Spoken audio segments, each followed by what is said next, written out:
Yeah, yeah. Okay, I'll just get that over there. Okay. And I think we should be live now. Cool. I'll just spread this on our social media as well, and then we can get started. Yeah. Let me This is gonna just. be a fun one. Hopefully, it's been a while since I did anything like this, so just distract them with questions. Yes. Okay. Magnati is saying hello. Hey, Well, hey. hello, Magnati. Okay, perfect. All right. Welcome everyone to the last day of streaming for now. For now. So, yeah, this is the end of streaming days and also the end of our Black Friday sale, which ends, I don't know, like there's a countdown timer on the marketplace, but I'm guessing it's like 15, 16 hours or 12, something like that. So if there's anything that you're missing, definitely jump over there now, because it's going to be a while before we have something like this again. Probably about a year. Yeah, that's usually how it goes. Hello, Henley and Morsel. That's a okay. That's a good one. Morsel. Yeah. I like that one. I like that one. Morsel. Okay, so we're sort of continuing on this guy here, but we'll leave the body for now. We've tormented him enough, I think. I'm just gonna smooth a few things out, and we'll add some kind of armor. See how we get on. I pulled up some reference from God of War, and we'll see if we can give him something Kratos like, or at least block some things out, because usually these things just, I don't know, they take time, and it's not always the fastest thing to make. So we'll see where we end up. Cool. Need some arms. And I need to pull up my reference.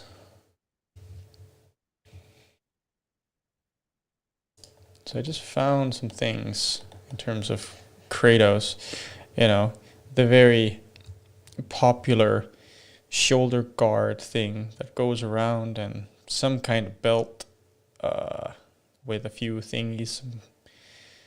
Like, they're not called gauntlets, bracers, I think they're called. When it's something like that, I think that's a bracer. And then obviously some kind of shoulder armor plating. We'll see if we can block something out.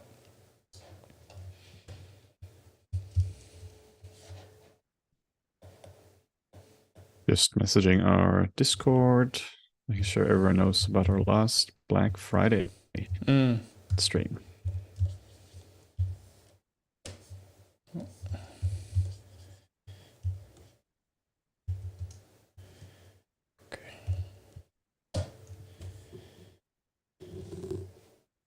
So usually what I'll do when I make armor is it'll be based on masking, and I typically go to my brush and my tablet settings, and then I change my RGB intensity. Pull it all the way up. I think that's the one. Yeah, RGB intensity. That way it's always like 100%, so I don't have to press too hard. One thing you can do as well is do the same thing with size. So pull up the size. That way, as soon as you hold down Control and you go over your mesh, you're basically losing all the benefits of having a tablet. But for armor, you want the lines to be fairly clearly outlined, so there's no ambiguity. And this is sort of a technique that I'll use afterwards as well, if I go in and make details. Actually, it saves your wrists. You don't have to use any brush pressure when you're doing it like this, so it's really helpful.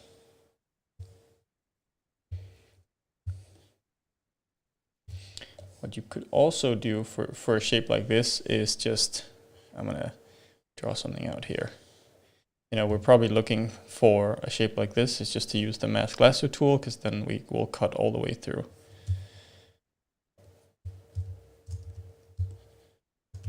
and we'll remove the areas that we don't need.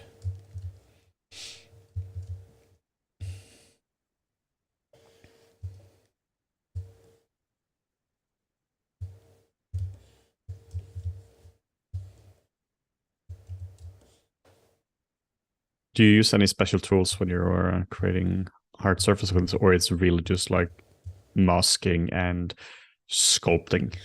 That's it. I'm stupid in terms of ZBrush, you know. So there's nothing fancy. I really don't use any fancy tools. It's just basic stuff. I for me at least, I found that I can spend a lot of time trying to come up with like really smart solutions, and the time I spend trying to come up with those solutions, I could have created a full armor set. So oftentimes I'll just stick to these things that I know. I'll of course try to update my repertoire if there are exciting features that can speed some things up, but most of the time I just keep it fairly basic like this. And I know, like, because every time every time I do something like this, I always get a lot of comments with really helpful suggestions. Don't get me wrong, a lot of people have a lot of really good ideas of how to improve it, but we also, you know, everyone has their own techniques, and some things work for some situations. I'm always open to feedback though, and if there are ways that I can actually improve it and speed it up.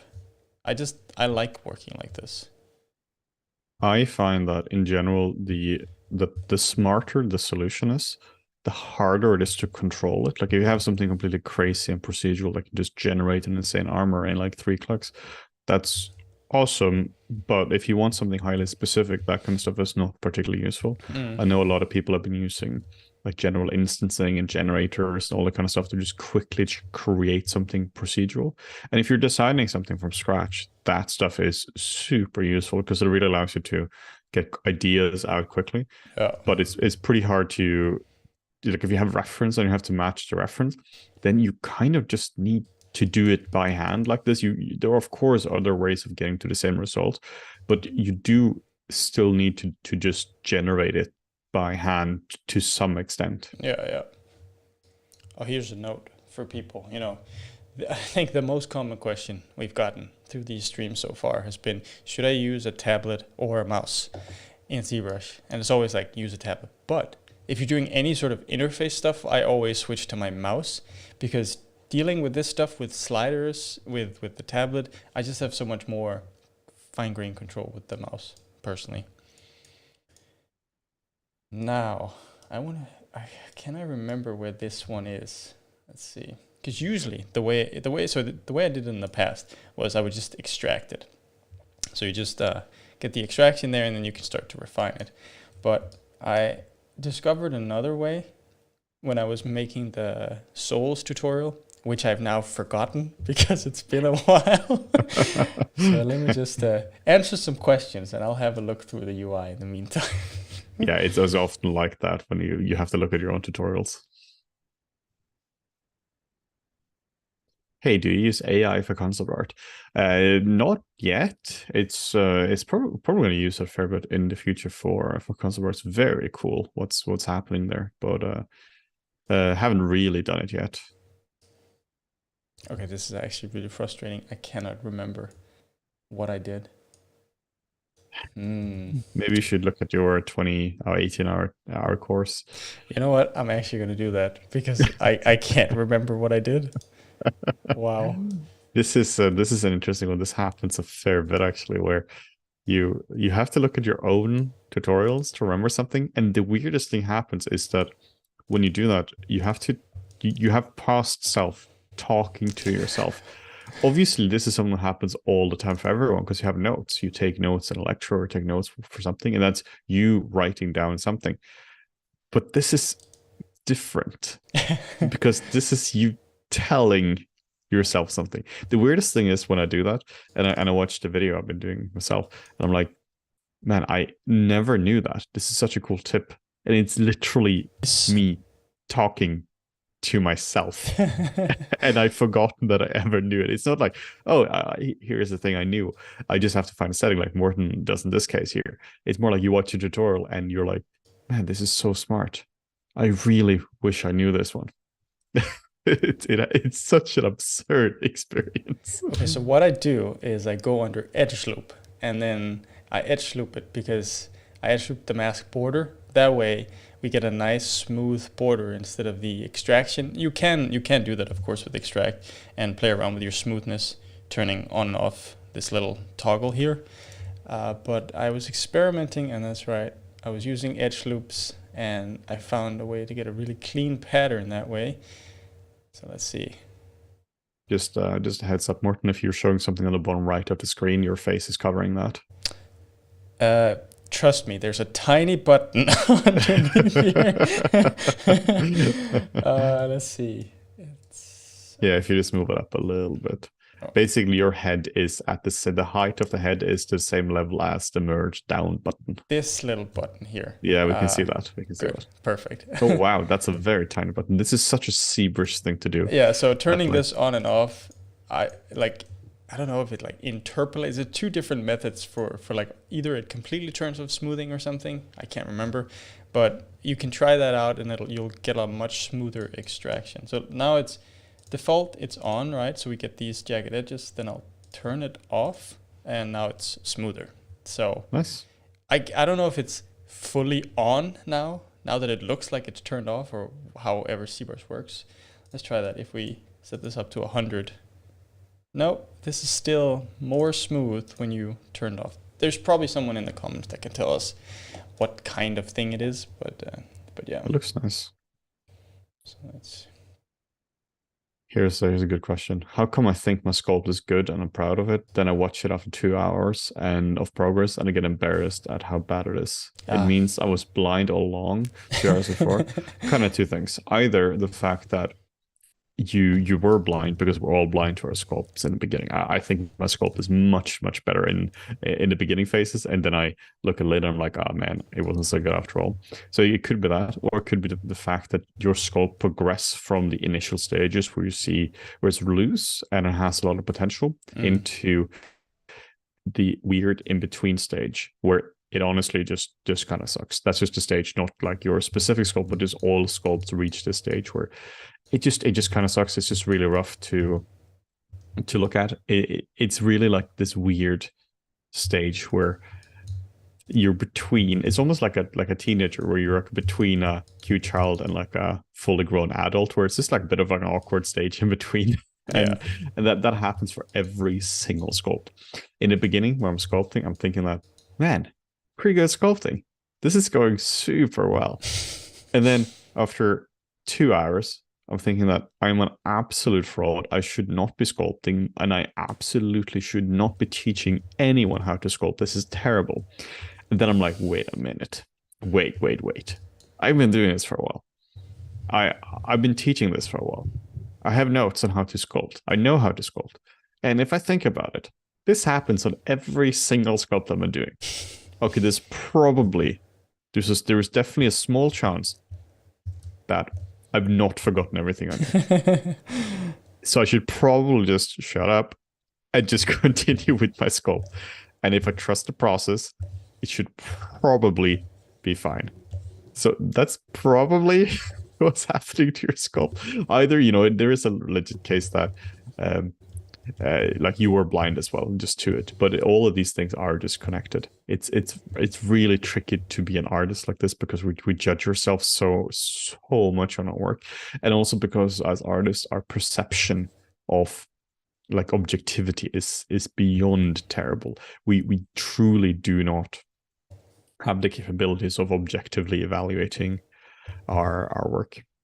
You only see this when you look back at stuff you thought looked really sweet like 2 years ago, and you're like, this has all the faults in the world.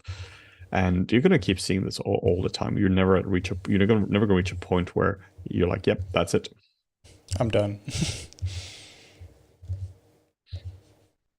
Here's somebody who has a comment, Morten.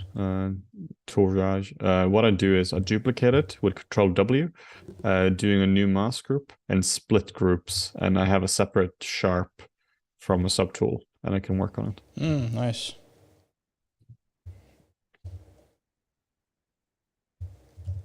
Here's a question, a product question. Does a 3D Beginners Ultimate Bundle include the complete ZBrush sculpting bundle? No, that one does not contain a bundle. I actually have that open right now. The beginner bundle, I actually have it open right now. I was going to push that out on social media. Actually, it contains Intro to Maya, Blender, ZBrush, Intro to Sculpting, Intro to Painter, and Intro to Designer. So it contains a lot of really solid intro courses, but it doesn't contain any bundles per se. Though of course there's an overlap between them. I believe the overlap is they both contain Intro to ZBrush. And now our favorite tool here, C Modeler.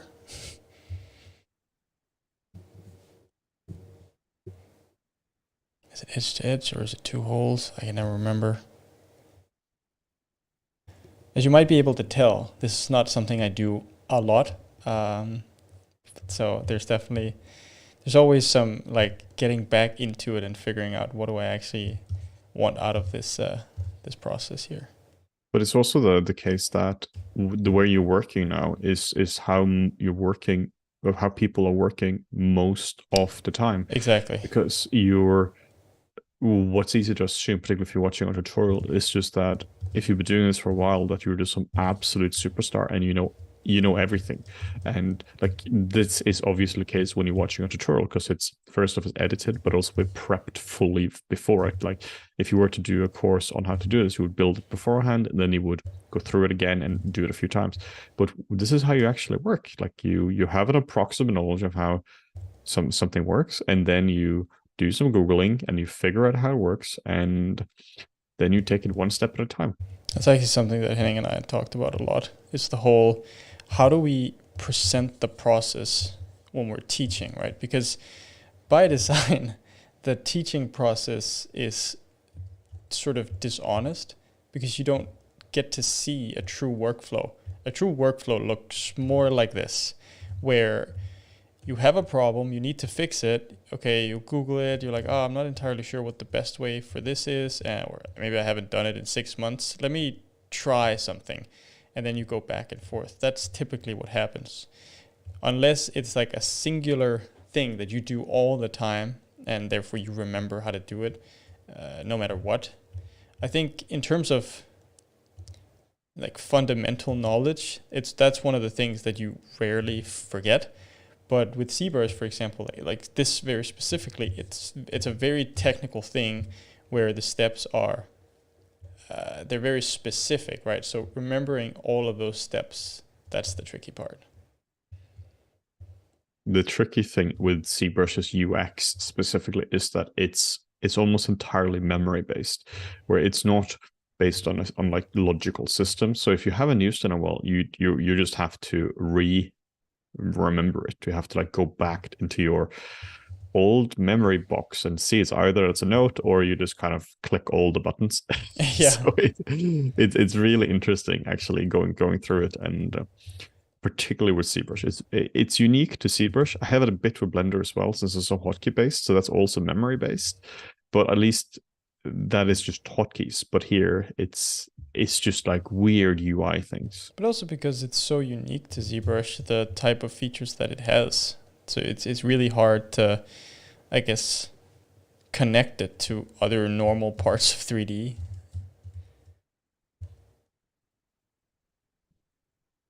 And one thing that I want to point out here as well is that first I just did the edge loop thing and on the mesh, and that was quite high res because it was based off of this, and then I remeshed it a couple of times. That's so that this step is easier, because tweaking this when it's super high res is just not fun.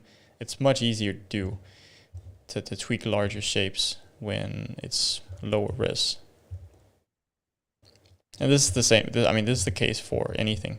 Like if you're sculpting a face as well, it's a lot easier to do big form changes on a low res mesh, because there's just, yeah, it just is. There's less detail to take into consideration.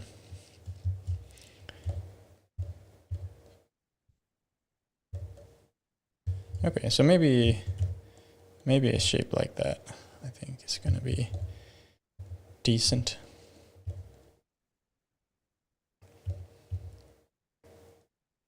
Are there any other big sales for your courses, like during New Year's or New Lunar Year? No, this is the big one.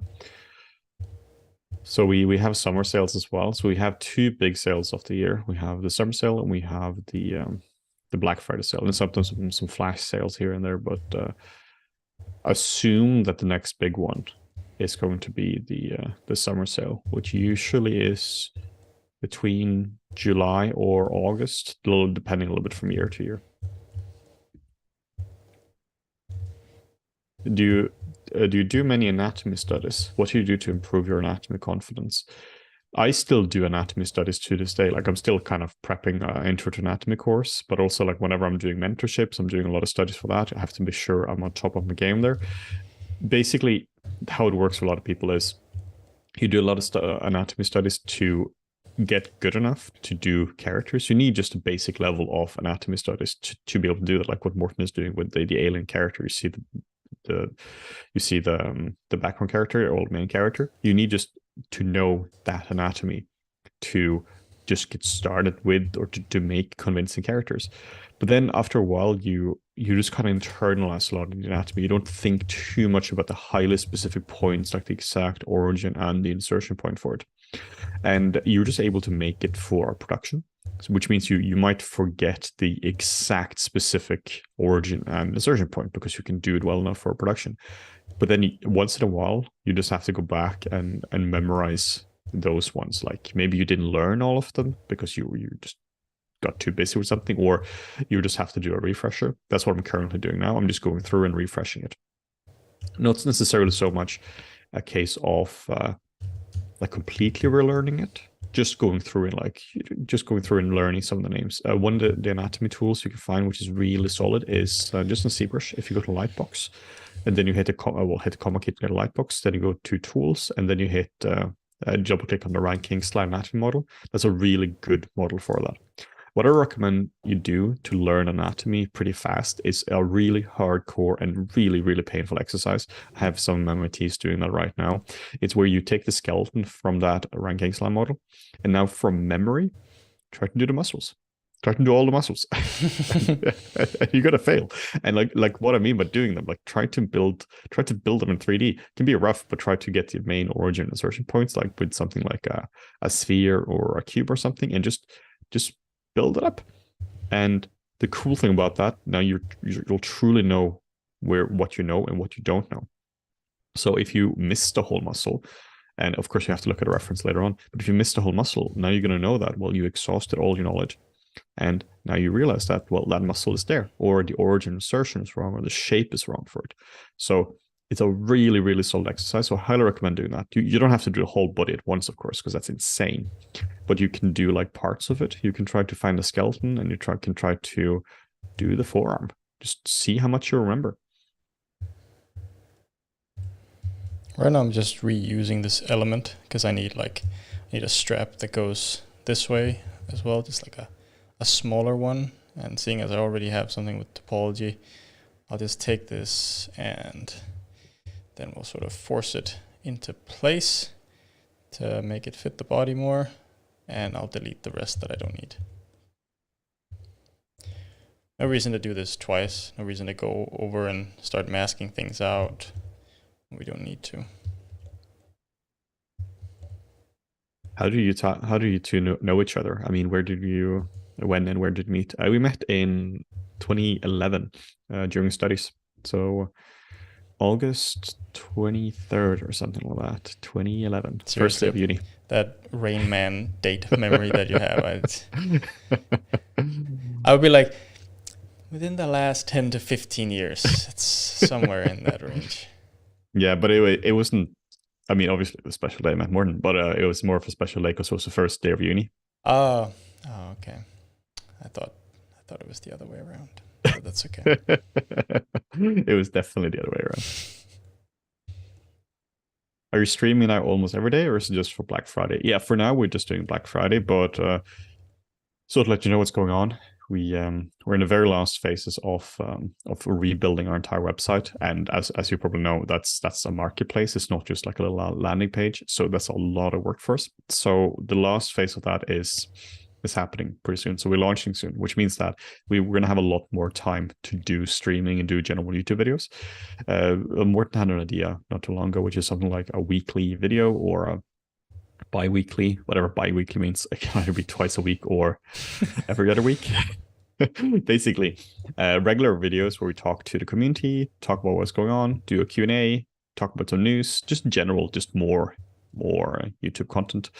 But we haven't fully decided that. This depends entirely on how the launch of the new website goes. That hopefully goes as smooth as possible. And that's definitely how it works when you launch new sites and products. Everything is super perfect. smooth. Yep. Everything is perfect and no bugs or anything right away. So yeah, we just have to see. But hopefully we'll definitely do more YouTube over the next year. Definitely, most likely, maybe. That's the plan, right? Because that's the plan. I've been stuck with developers basically for the last 4 years or so. And I need a break from development. And I really want to get back into YouTube and creating more content again. So yeah, very excited. It's just got to be a priority for us.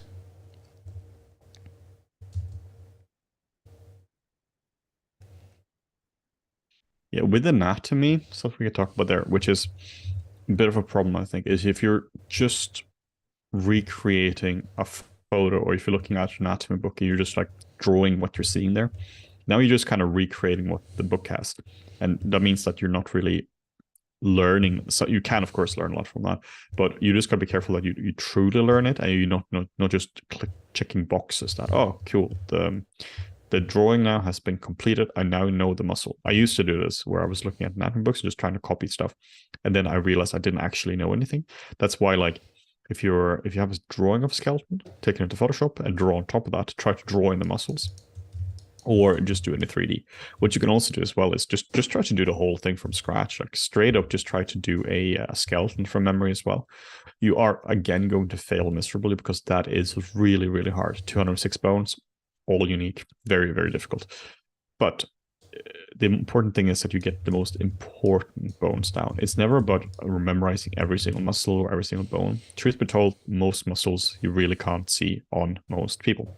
You can see them when they're flexed, or particularly if you have clothes, you're not going to see them. But it's just important to understand in general where they are, and then you look it up. It's like if you're trying to like obviously both Morten and I are fluent at English, but if we still have to look up words once in a while, like if I'm writing something specific, I still have to look things up here and there. And it's the same thing with sculpting as well. Get to a level where you can do most things from memory, and then look things up where you need to look it up, like reference in general. Always have general reference just to make sure you're on target. But particularly anatomy, since anatomy is generally consistent between people, we all have the same muscle and the same bones. So that's something that you just need to internalize and get to a high level.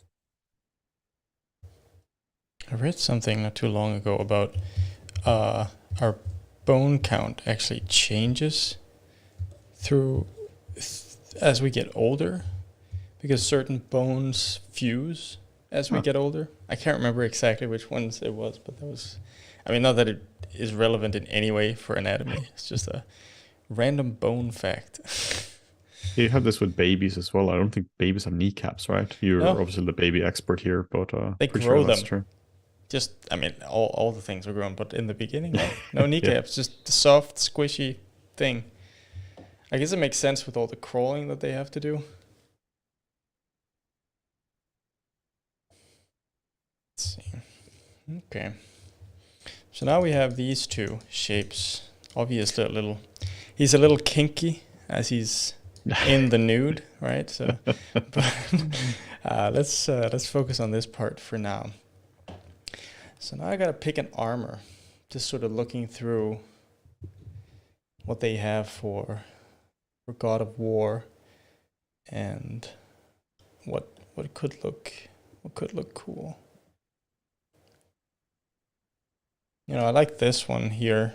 That's pretty cool, where you have the strap going down. Obviously mine is a little bit more fat, but that's okay. And then we have this piece sticking out and some shoulder stuff happening with a little bit of scales and something underlying. One of the tricks that I found for getting cool and believable looking armor, something that's grounded in reality, is layering. Layering adds so much complexity to your model. Like even if it's just the same piece duplicated on top. Let me find, I think I saw, yeah. Take this one, for example, right? This top piece here is just, I mean, it's the same. It's just a shrunk down version of the underlying piece. But that additional layer, you've got this 1, 2, 3, and 4 layers here. It just adds a lot of complexity that makes it more believable. So adding layering is a good tip. I see this with hard surface design in general. I think there are two main general directions you can go, and you can do the one you're doing now, where you're trying to get a very clean result from the get-go, or you have the result of the one which is more just start with some clay and just kind of experiment with it, where it's not really about getting it a perfect clean result right away. It's just about designing. I think if you have reference like you have now, what you're doing now is solid. If you're just completely concepting, then maybe starting with just a sphere and just doodling around is really useful. But one isn't better than the other. There's so many ways to get to the same result. The advantage of the approach you're doing now is obviously that you don't really have to retopologize it to get clean shapes at the end. Well, if you just sculpt it from scratch, you really have to do some kind of retopology to get good clean shapes. What about using software like Make Human, DAS Studio, etc., to have basic anatomy correct shape?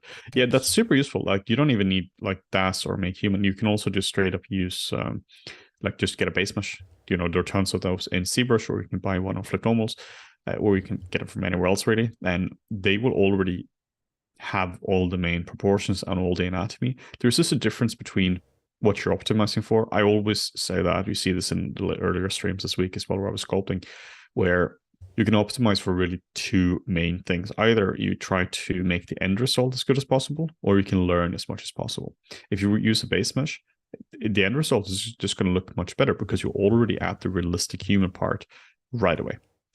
But if you want to learn as much as possible, I highly recommend that you just use a base mesh unless you want to learn. Obviously, you have to make the final result as nice as possible, because that way you're really depriving yourself of the important knowledge. The important knowledge when it comes to learning how to sculpt a character is really understanding form and shape and the core anatomy, to the point that you can, like, quote unquote, make anything. If you start with base mesh and you rely 100% base meshes, now you're just going to be in trouble, because what if you don't have a base mesh?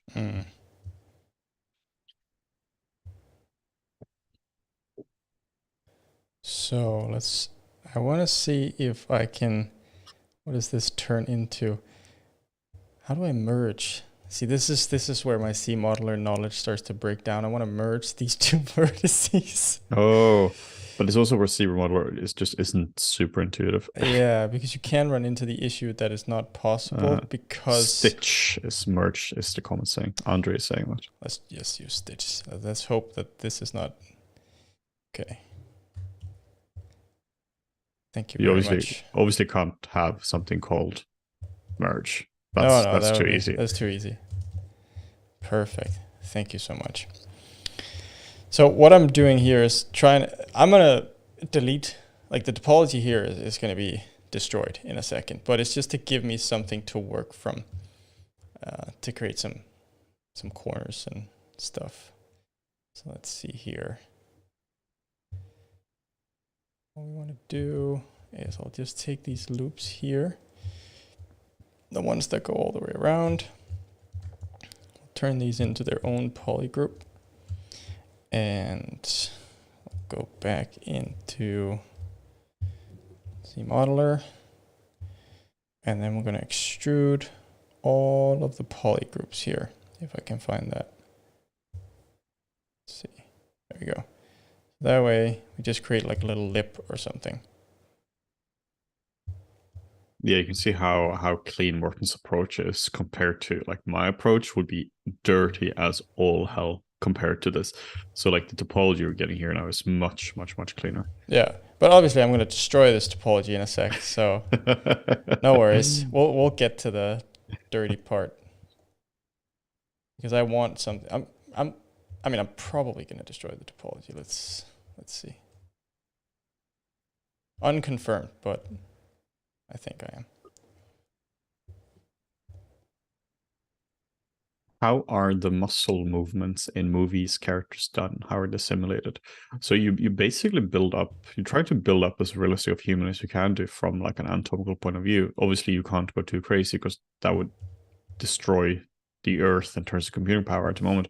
But you build a skeleton in there and then you connect muscles up. And this is done with highly specialized muscle software like Ziva Dynamics, spelled Ziva, and or something like Houdini as well. You can even do muscle systems in Maya, and those give really good simulation for that. They're definitely not used for every single character, since it takes a lot of time to set up. They're quite heavy to run as well. But for like really hero characters where you need to see, like, you need to have correct information and jiggle and all that, then that's what we're using. So I'm just gonna write that in the chat. Ziva. Houdini is also used a lot as well.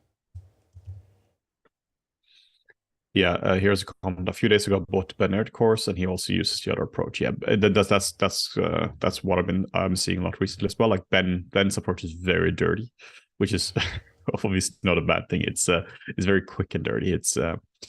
It's very good for just blocking things out and experimenting with things. And he also has really intricate hard surface shapes as well.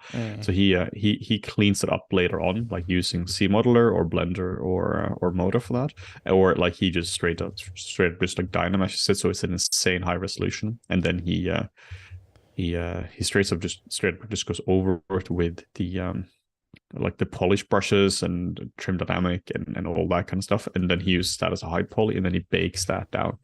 I like that approach as well, especially for more mech armor stuff, because like Ben, for example, also makes use of alphas quite a lot, like insert alphas where you punch a hole through something with an alpha like that, and it can give really cool results that you obviously can't get, whereas what you're seeing me do before is much more, traditional. It's sort of like a hybrid between normal modeling and using ZBrush, I would say.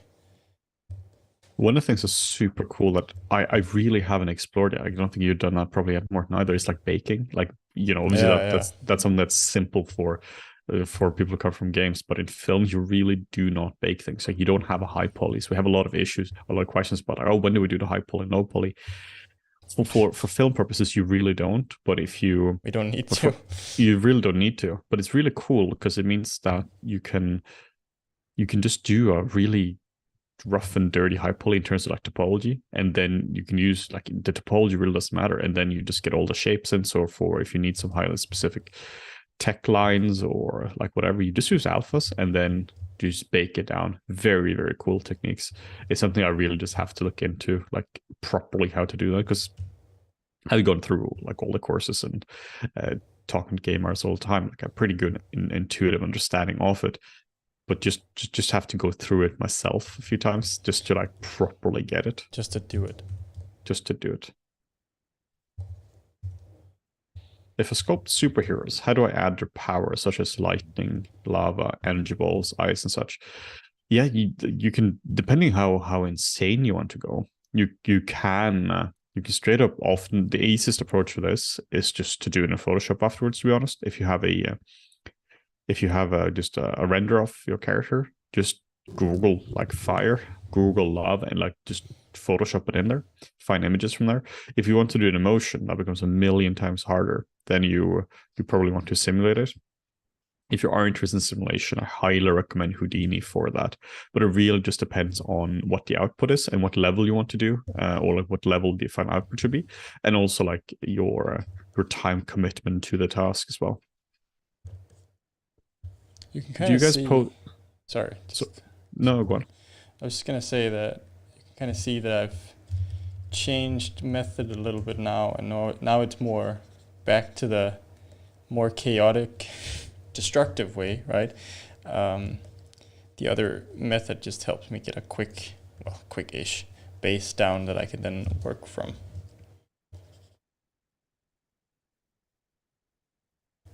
Another question from Mike Kant. Do you guys pose your characters in ZBrush or do you use Blender or Maya? This depends from project to project and how much I want to pose it. If we just want to like move the head around a little, move the arm up, I'll just do it in a ZBrush. But if I need to like properly pose it, then I'll my preferred way to do it is to auto rig the character in Maya. Like get a very simple rig going. You can use something like advanced Sculpting. There are also auto rigs for that, or you can use something like Mixamo as well, which is really cool. And then you can just get your model in there. You can pose it up. The cool thing about having a rig is that your final pose is probably going to be a lot better. First, you can iterate a lot more on it as well, but then you can also get help from animators, which is what I've been constantly doing. But you can also just like play around with it, and volume is preserved a lot better in rigs than it is if you try to use ZBrush. Basically, stuff squashes and stretches significantly better. Having an animator in your back pocket is not a bad call. Yeah. Yeah, we were a bit of a privileged situation there since we went to an animation school where one of the courses, the one we attended, was just general CG, and then the other course was animation. So half the school we're just filled with animators. So we knew so many animators. One thing that I did here as well now is I turned on backface masking. I have it just here. Otherwise, I think it's under brush, auto masking, backface mask. That just means that you're not gonna, if I sculpt here, I'm not gonna sculpt on this back side of things. I'll just poke my mesh on the front through. Whereas if I had a large brush and I did this, it starts to affect the other part of the mesh as well, which can be really cumbersome when you have shapes that are quite close together, like these ones here.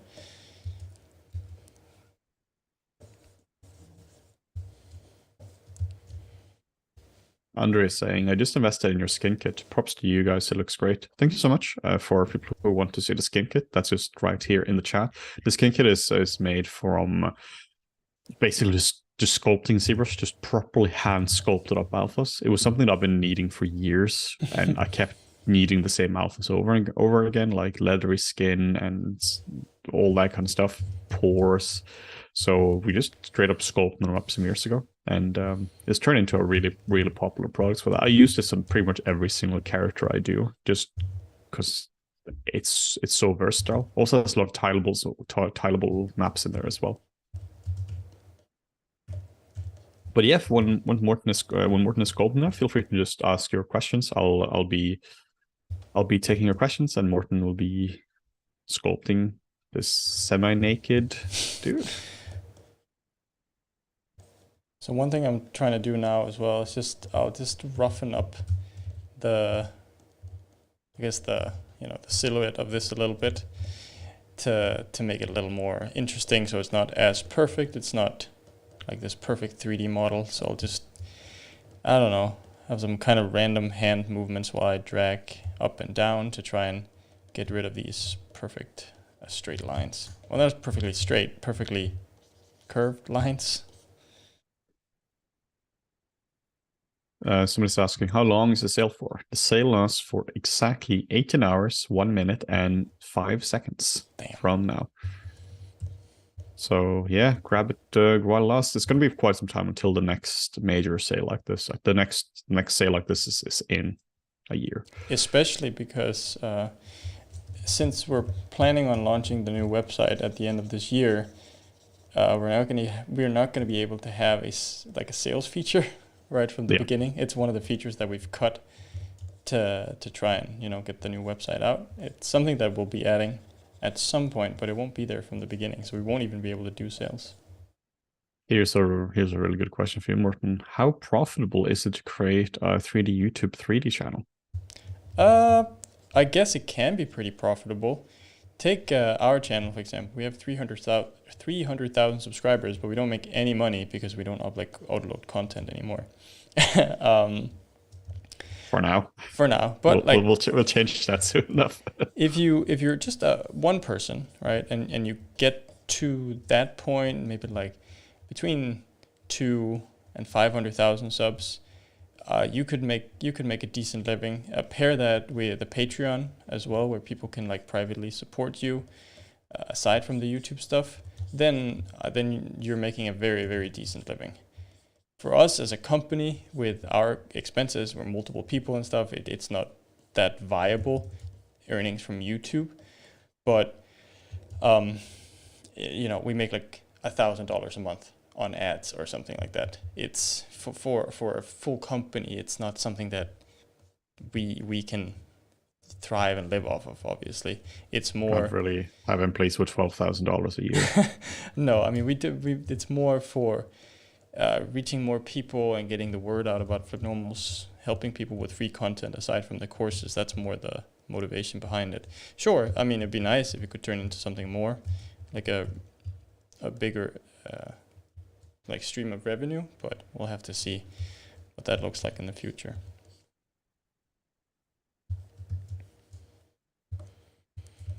Okay, so we have that. Let's see.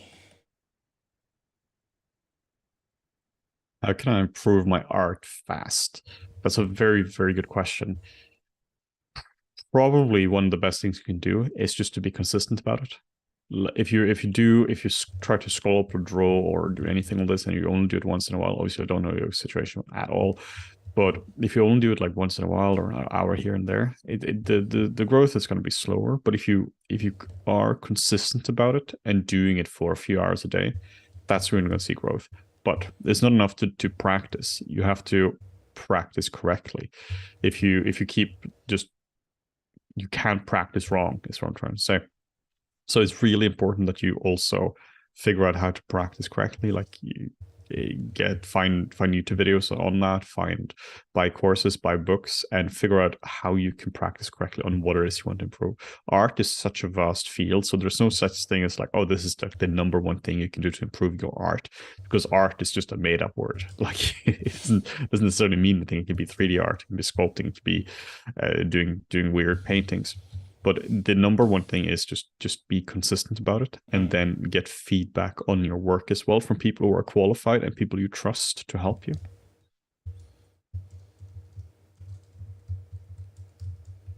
Mystery Finnery is saying, you guys are great. You made me transition from traditional art into digital art. I have almost all your courses.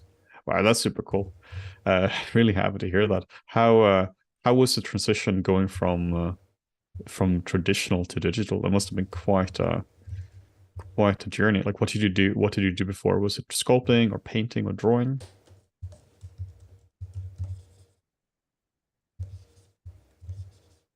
How do you keep motivation to stay consistent? Yeah, there's a big misconception about motivation. The misconception is you want to do something. Let's say you want to draw consistently or sculpt consistently, then you need to be motivated to do it. The truth is, motivation works in the exact opposite way of that. Like, this is just how, like, if you read like a book on psychology or something like that, this is just what we figured out about motivation. Motivation is annoyingly a thing that comes after you've done it. You're never going to feel motivated to go to the gym the first time, but once you've been doing it for a while, then you're going to feel motivated to continue. It's the same thing with doing 3D or doing art, doing consistently. You're going to feel motivated to do it after you've already started. So how do you start? That's the bigger question. That is a tricky thing, because you just have to get started.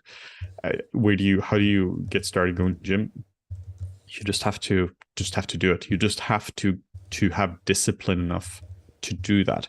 The key here is having discipline to start 5 times a week with the gym, or starting for like 4 hours a day to do art. That's just not doable. It's straight up impossible to just go from nothing to that.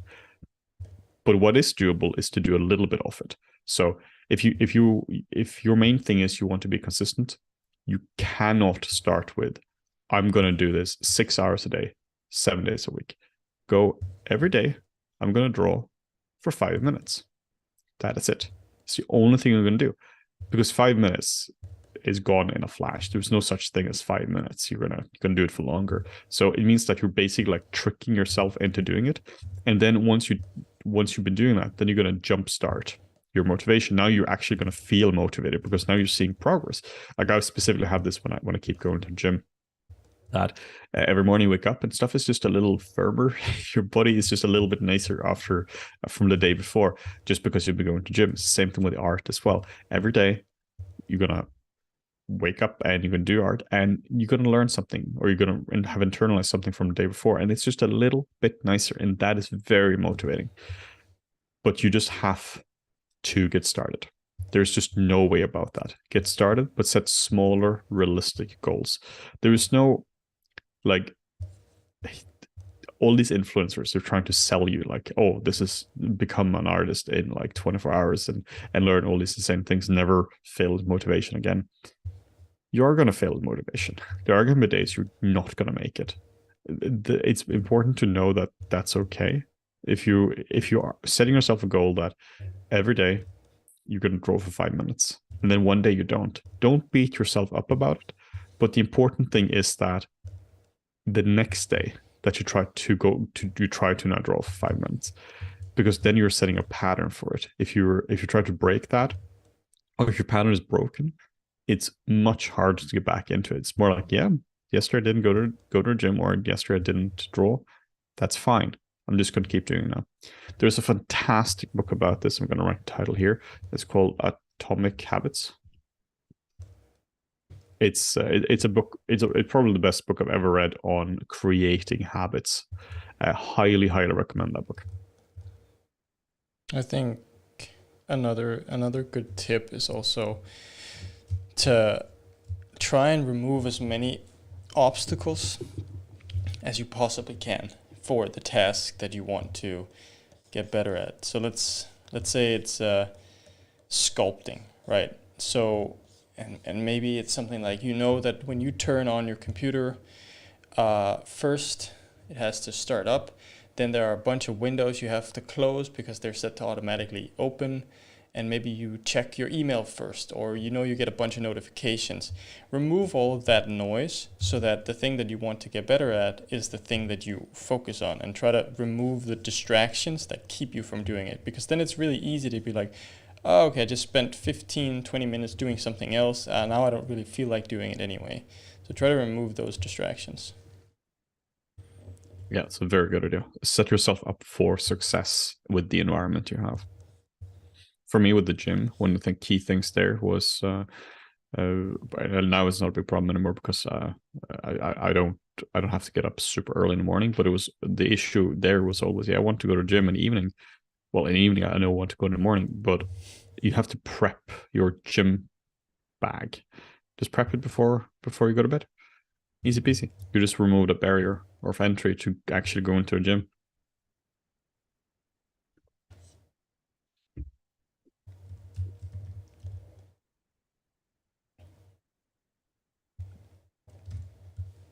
For people trying to get into the industry, learning Blender or Maya is a must. It's not a must. Plenty of people are going to be getting into the industry knowing only Blender, and also a lot of companies are now moving more towards Blender. Well, not as the main package, but you see this all over now. Game artists, particularly, are going towards Blender. Very few film artists are really moving towards Blender, but a lot of game people are really moving towards that. You have a lot of really good plugins like Decal Machine and all the other hard surface tools, which is, particularly if you're doing hard surface or like high poly hard surface, are fantastic. But overall, I still recommend learning Maya for the industry. Particularly if you're going for film. For games is different. Like, particularly if you're just going into, if your final output is just an FBX, it really doesn't matter. But for the film industry, what I experienced was, I was using Modo when I entered the film industry. That was kind of the hot thing back then. Modo was just a much better tool than what Maya was. Maya caught up quite fast, and it became the tool I used the most. But what happens is that you think that, well, I can model at home, I can model like a telephone or something real fast in Blender or Modo. So if I were to work in a production, I can just keep doing that. The problem is, once you're in a production, particularly in film, I mean, for games, it's different, but for film, it just becomes harder, because first off, if somebody wants to pick up your scene, they probably can't, because they are not going to be comfortable with Blender. Most likely they're not. And then second off, there are so many pipeline specific things that just do not translate between the software. Let's say you have a Propto model or a Digidouble or something like that. And now you have cameras which are lined up from the scan. And in Maya, it's just one click the button, and these are all set up for you automatically. And it's awesome. But in order now you have to translate this all to Blender, and you have to figure out a system for that. That's for sure going to take time. And that's time that maybe the plugin doesn't even exist. You have to do it by hand, and it's just going to take a lot of time. And then there might be specific tags on a model just to make sure it smooths correctly or it shows the information correctly to other departments. And that's something that you now have to get across as well. And maybe you forget to do this tag, and now the model doesn't work correctly. So it's a lot more than just, oh, can you use the software or not? Also, particularly for film, like Herman is asking, is Maya better for film? Yes, Maya is much better for film than Blender is, just because of the ecosystem. Like currently in film, rigging is being done in Maya. For nearly all companies, rigging is done in Maya, and then animation is also done in Maya. Layout is often done in Maya. So a lot of things like previs and all that is all done in Maya.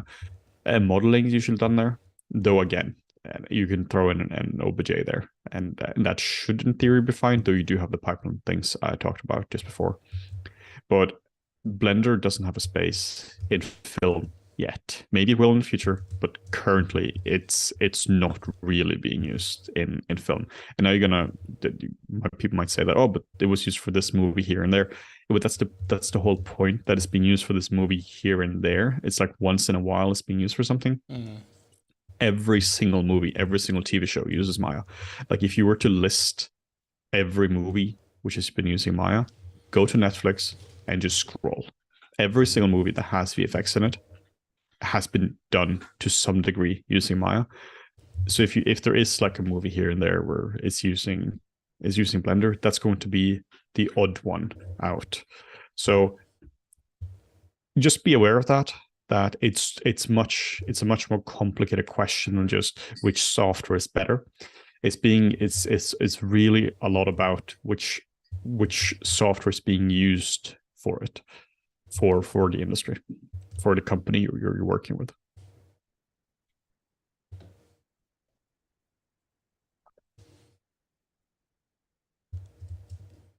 Yeah, like there's a huge difference between what can you do yourself versus what is being done in a production. Like if you can definitely get the same result in Blender and Maya for nearly most things. Hair is a little different, and some simulation stuff is a bit different, but really like for the vast majority of things you can get the same result. But there's just a huge difference being able to do this by yourself versus being able to do it at scale. That is really what you're talking about in a production.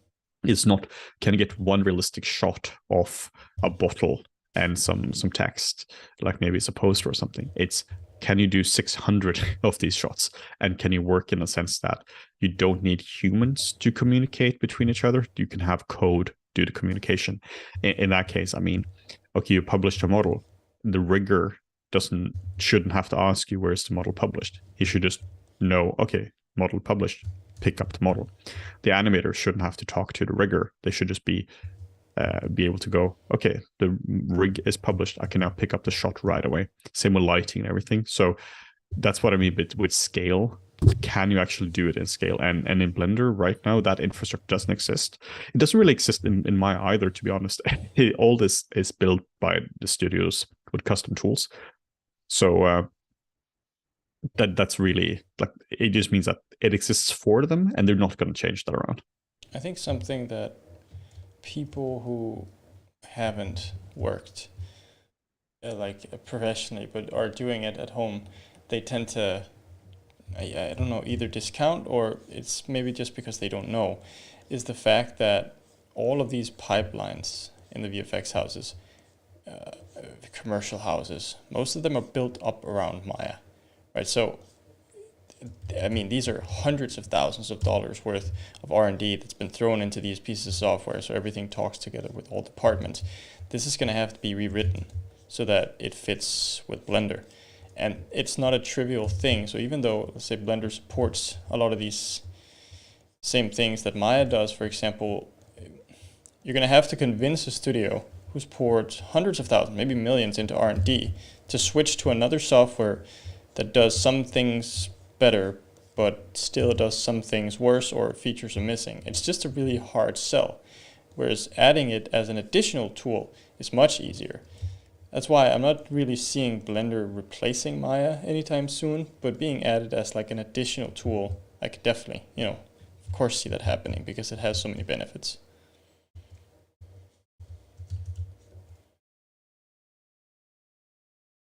Now I'm just going in, I'm just trying to create some small details here so we can start looking at the form, looking at what would this look like.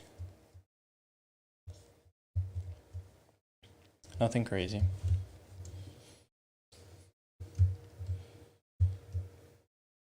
But you can see I'm really using a bunch of different techniques. I'm not sort of married to like one specific idea here. It's just, I don't know, whatever I feel like at the time and whatever works.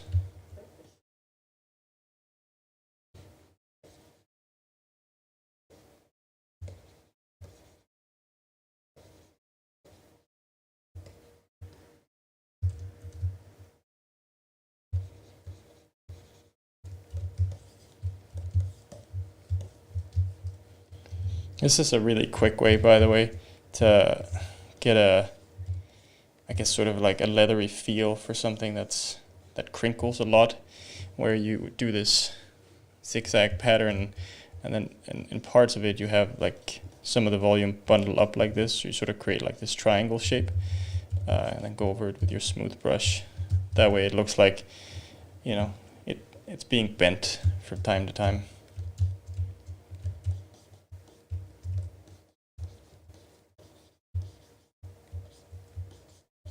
And then try to place it in areas where it would make sense that the fabric would deform.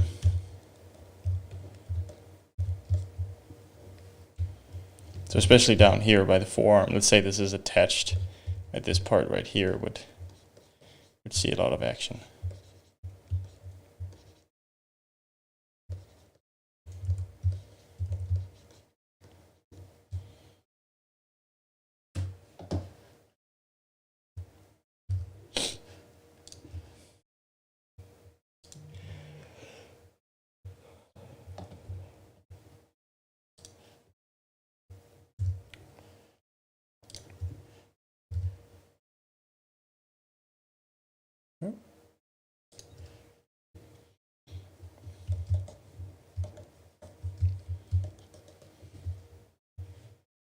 Did I lose Henning, or is he just very quiet?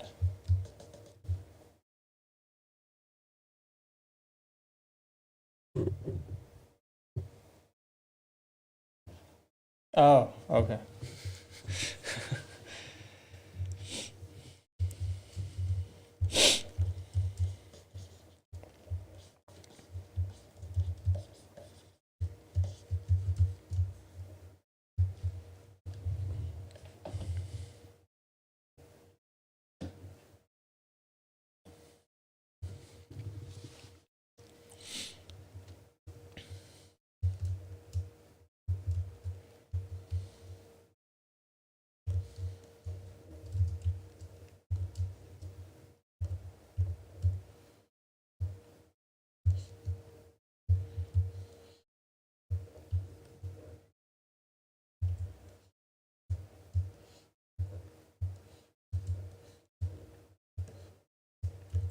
So here, I'm just gonna rough out a shape for the first piece of that shoulder guard.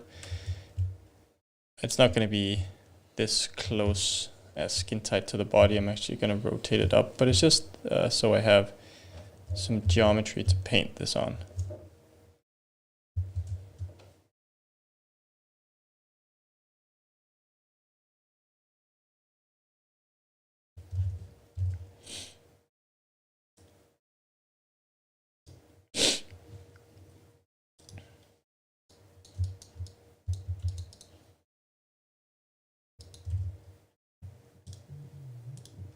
Well, I am back. My girlfriend just need to have a work call, and so back now for questions. Did I extract multiple? I think I did.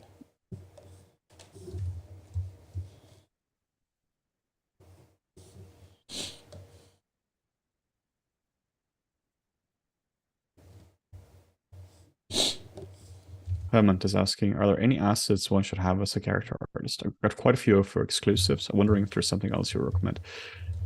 The face kit and the creature kit and the skin kit are quite useful. I'm going to send links to those.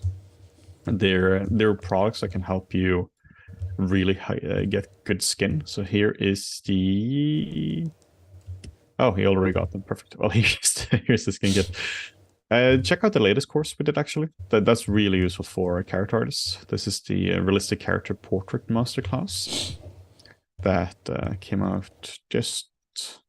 Time has been weird recently, so I don't know exactly when it came out. Recently.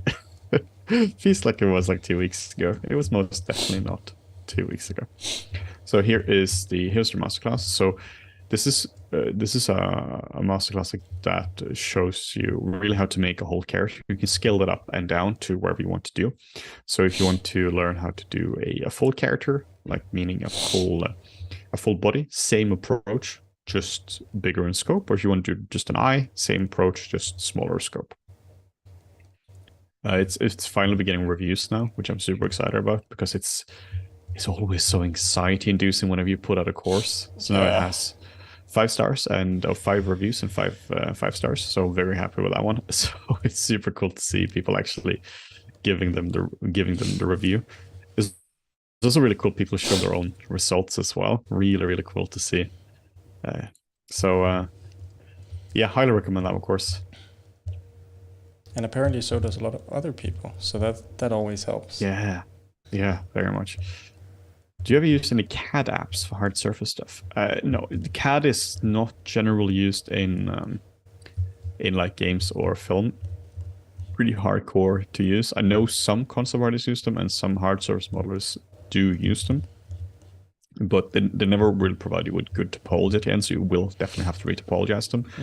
But you know, there are some cool CAD software out there. Just particularly if you're doing like hard surface armor like this, it's too organic. Even if it's quite hard surface at the end, you just need something like ZBrush for it.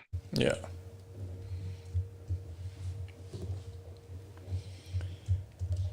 Hey Henning, do you have any experience with story beat sheet when you make a drawings before creating a 3D live sequence? That's just a storyboard. I personally don't really do a lot of that. I know Morten has a bit more experience with story than I do, but not so really something I've been working too much with. I get other people to do the storyboards for me, and then I comment on them. That's that's the approach. Yeah. I think like it's actually really interesting because a lot of storyboards are very rough, right? But to be a good storyboard artist is incredibly hard. To be able to convey something really quickly with just a few lines, movement, facial expression, whatever it may be, is, you know, you're blown away when you actually know the sort of effort that goes into creating a well-done storyboard.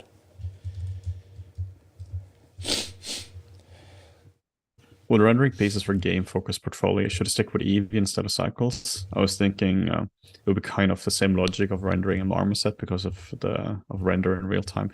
I mean, without huge caveat here, I'm not a game artist. Take everything I say about games with a grain of salt.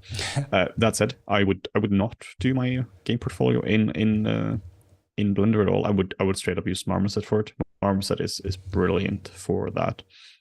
It's just much. Like, it just looks much nicer than Eevee in my experience. It's more advanced than what Eevee is. But yeah, I do recommend not using cycles for it, because then you're not showing it real time. Like, by definition, cycles is not a real time game engine or renderer. So I recommend that. When will the Black Friday end? Yes, that ends in 17 hours and 35 minutes and 14 seconds. You can see this if you go to FlippedNormals.com. just going to send you guys a link. I know you can go there, but easier to click the link. So you can see that just on the top. Do you plan to stream more after Black Friday? Not right now. We might do some more streaming in New Year, like in early next year, but we haven't committed to anything there yet. We just have to see how it goes with the new launch of the website.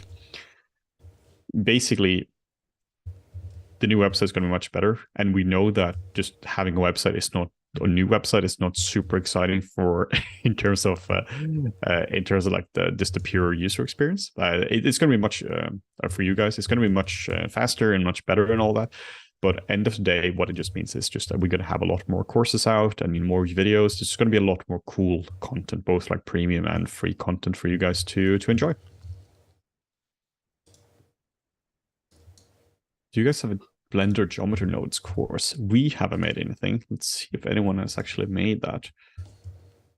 It's very fresh and still being updated, so I'm not sure if that exists at the moment.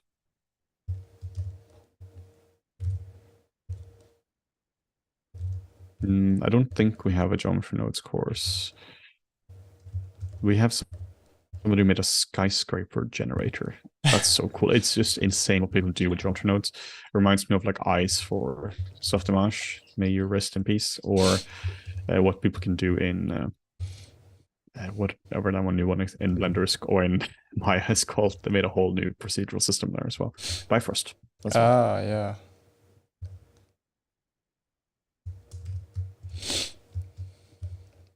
Yeah.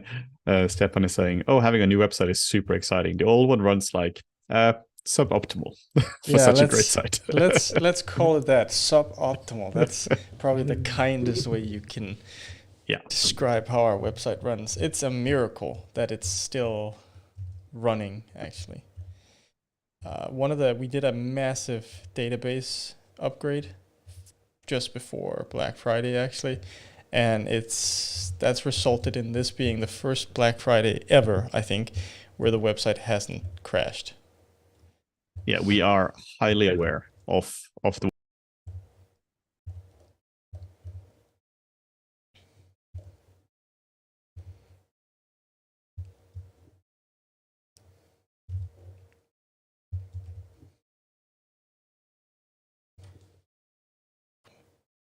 Did we just lose Henning again, or what happened? I'm still here. Oh, okay. The audio just cut out when you said something, so I wasn't sure. Yeah, this is the experience we have on the site. Clicks, show more result. Site goes, grab a cup of coffee. We'll be there in a while. Pretty much. Yeah. But all joking aside, this has been the most useful resource site ever for me. Thank you so much. I really appreciate that. Now you can finally get brushes for your Photoshop CS3.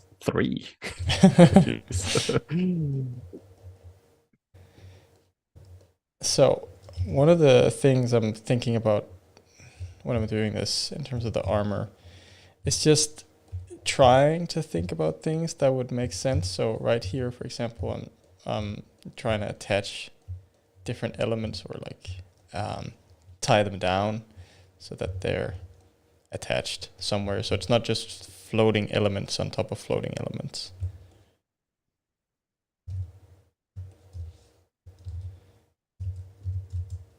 Do 3D character artists make good money working in the studio? Depending on a lot of things. It can definitely be quite a comfortable salary, but this depends so heavily on factors like where do you live, and that's probably one of the biggest factors, but also your skill set as well. If you live in California and working at Blizzard, you make significantly more money than if you were to live in an Eastern European country, or if you were to live in Asia.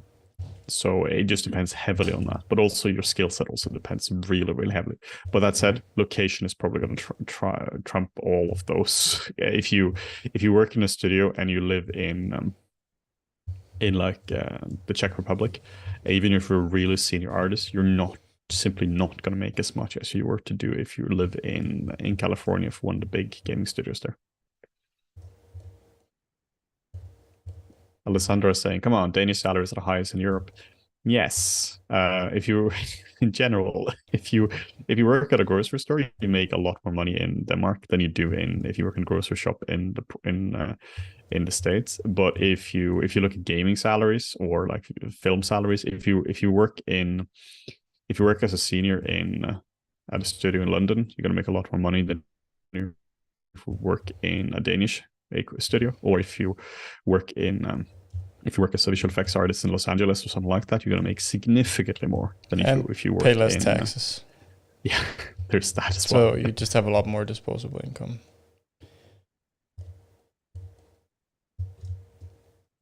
You know, that's something to consider as well. Yeah. Also, never forget, as a 3D character artist, you have an option of a side job like a Patreon based around production printable skills, STLs. That's also the case as well, where you do have a lot of options as for like passive income in that sense as well, where you can make tutorials, you can make brushes, you can have a Patreon, you can do a lot of different things there. What's the senior range for AAA studio? It just depends entirely on location. It's also unfair to really compare locations as well, because all like if you make $100,000 a year as in California or in San Francisco, where rent is beyond insane, it's very different than if you make less money in a different locations where taxes are lower and rent is significantly cheaper. So it's not directly usable to see just what is the salary. You have to look at it more in a more holistic sense, because some areas are dirt cheap to live in, and then you're going to have the same standard of living.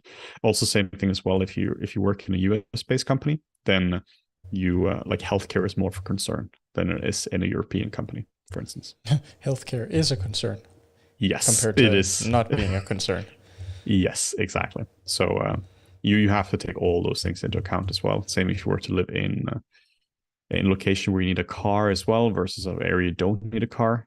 That's also going to be a factor as well. So if you, like in London, for instance, lived there for quite a few years now, I would never even consider having a car, not just because it's expensive, but also like you just don't really need one. But if you live in a place where you, like in a smaller town or in an area where public transport isn't developed, then that's a different equation, and that changes how much money you need as well. So yeah, we basically can't really talk about rates as like globally. There's no such thing as a global game development rate. But what you can do, which can be quite smart, if you can live in an area where it's more low cost and you can freelance for more high cost countries. Like if you're living in in a low cost country and you freelance for like for a studio, like AAA studio, you can make quite a comfortable living. Yeah, live in Malaysia and work remote for US based companies. You're going to be living like a king. Yeah. Or Thailand. It's also an option. I know people that do that.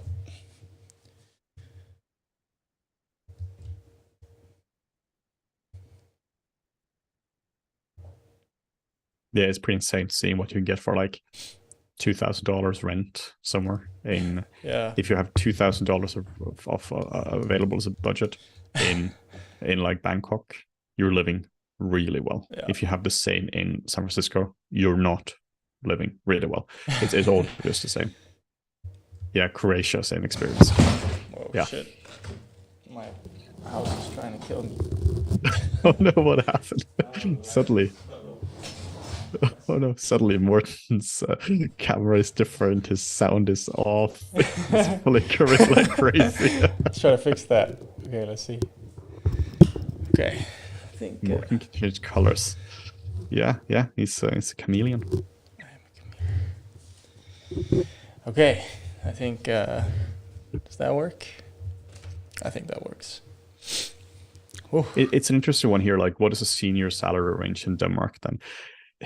The truth is that Denmark just doesn't have that big of an industry compared to like other countries. It's really hard to compare like Denmark to something like the States, for instance, just because there aren't that many companies. So you're really looking from like company to company compared to compared to like countries that have so much more of an industry. Also depends on person to person as well. Basically, salaries is a tricky topic because it depends on so many things. But yeah, probably location is one of the biggest ones there. And you also really have to think about the infrastructure of the country as well. Like, for instance, Denmark. Like, I just moved from Denmark, where Denmark has much higher taxes, for instance, than the UK, like quite significantly higher taxes. Salaries are quite a lot higher as well. Grocery prices are much more expensive in Denmark than they are in the UK, but there's also like a great healthcare system. Education is free as well. So there's so many factors there.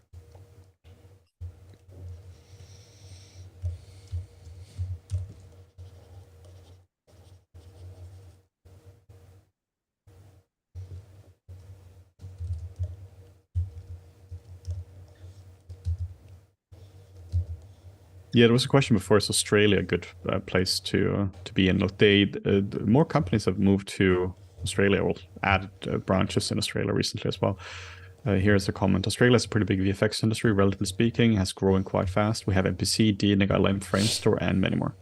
I would assume probably because of tax benefits. Just an assumption. I don't actually know. But like if it's a lot of companies starting to do it, that I would assume that's why.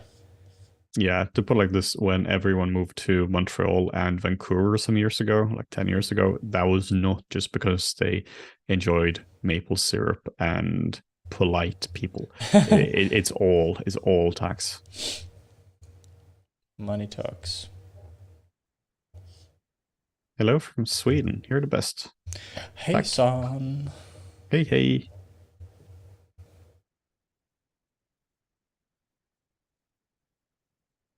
You still have time to make art for fun? Yeah, sometimes. It's very different when I do for fun than when I do for tutorials, because doing stuff for tutorials is really, really difficult. Because you have to think about when you're doing stuff for tutorials, not just does it look good, but can people follow you? Like the steps shouldn't be too repetitive. The steps shouldn't require too much like noodling around, and shouldn't be too hard in general to understand. Well, if you do for myself, I don't really care. Then it's just like, do I enjoy doing this?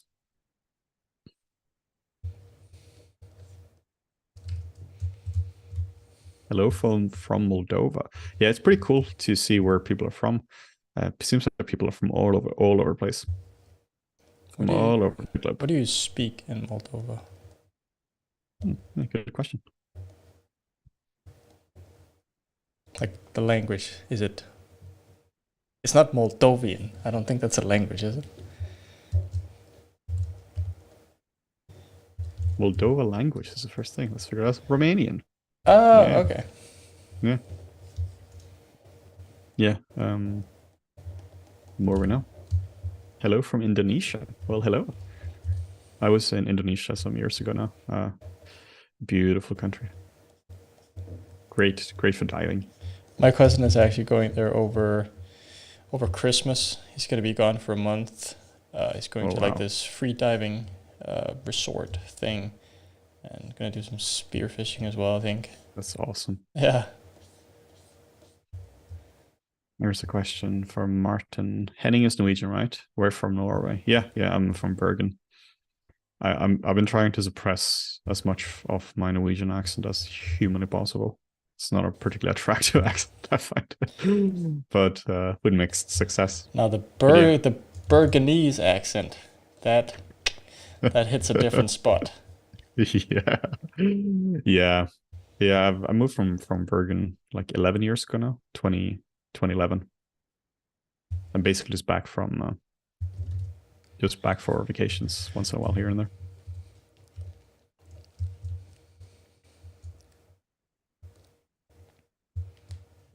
Yeah, here's a comment. There were times where I'd ask why you don't just curve tube frame mesh for that trim, but nowadays I get value from small imperfections that make it look more natural like this. Kudos.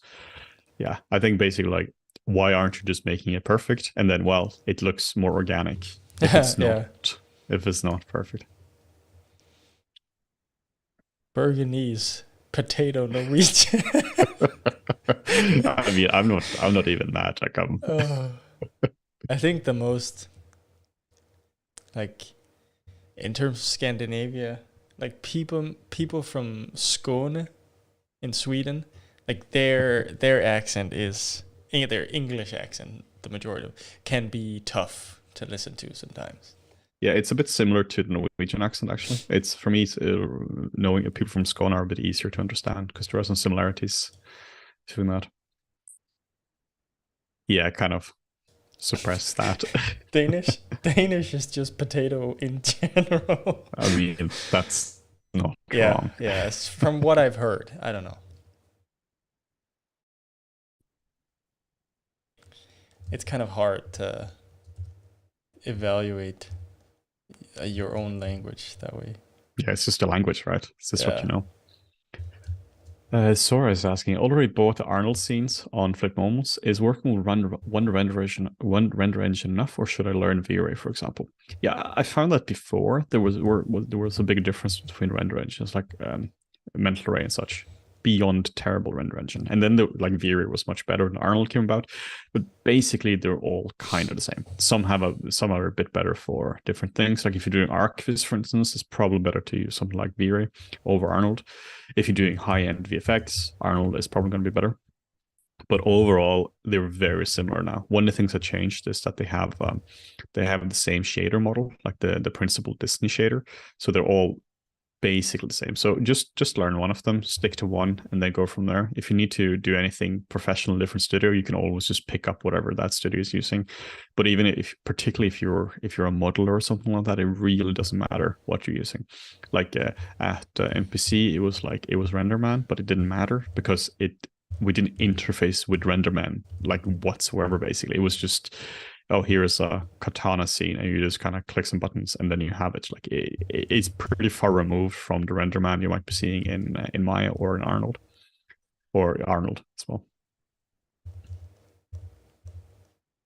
What do we do if we have blurred references?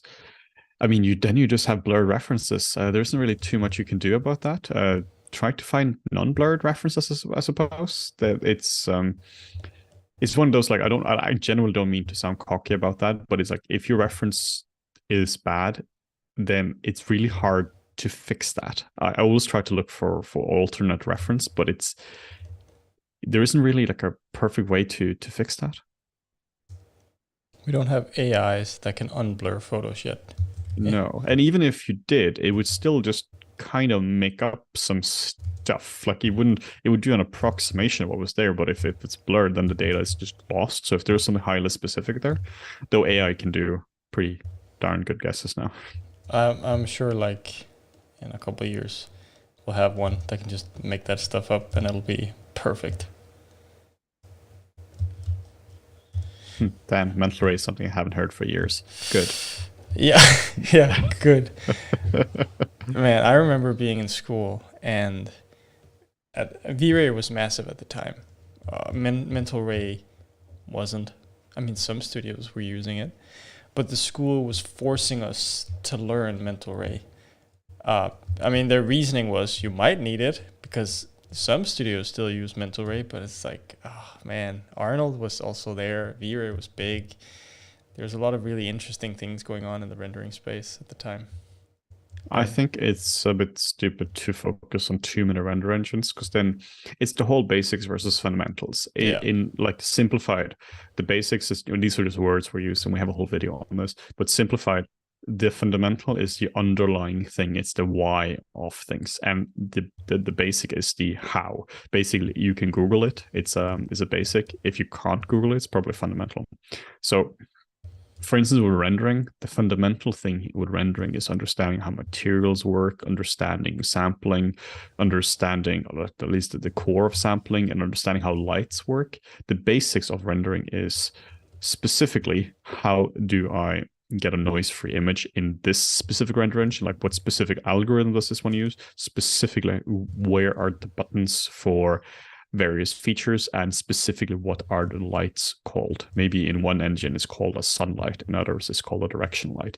In one it might be called an omni light, in another one it might be called not an omni light. Like there are so many different things here. So it's important to not spread yourself too thin. It's the same thing with learning too many different 3D software at the same time. It's really tricky to learn a 3D software, and you'd have to be sure that you get to the fundamental part of it instead of just learning buttons. This is what I did wrong in the beginning. I was learning so many different 3D software at the same time because one artist was using Softimage and another was using Max.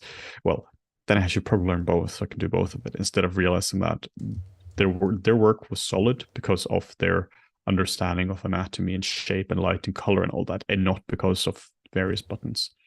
So all engines can really do the same thing today, with some exceptions here and there, like cycles, contour, light linking and such. But you know, those are some like technical things, right? And therefore it's just utterly garbage, you know, can't use it at all.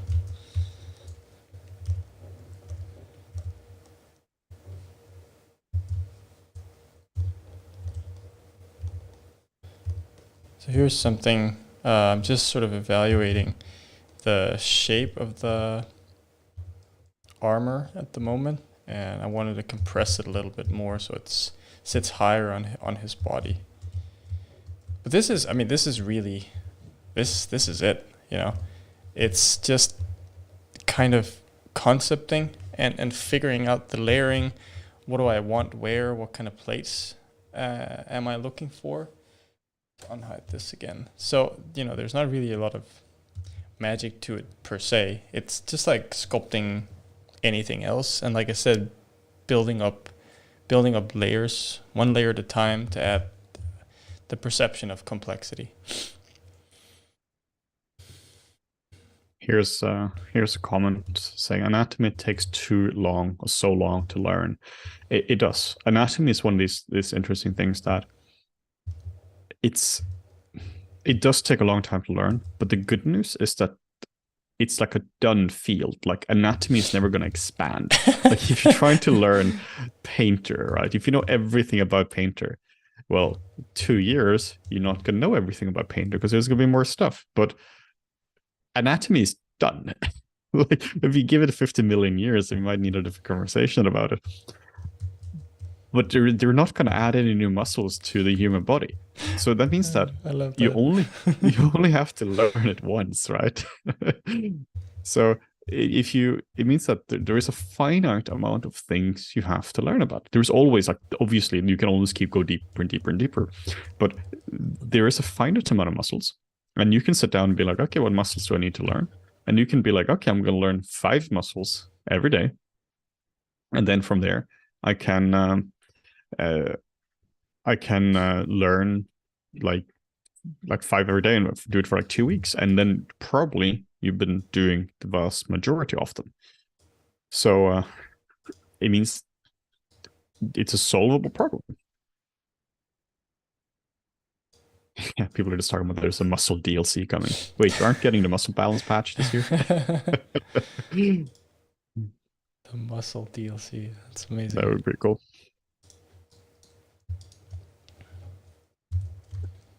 Yeah, you might say that it's pretty iterative, the development of the muscle patch. Damn it, I just upgraded last year. Yeah, during COVID, my muscle system was nerfed quite heavily, so now I'm trying to... Yeah, that's what happened when I had a child, you know. That's one of those unforeseen consequences of having a child that I didn't really consider.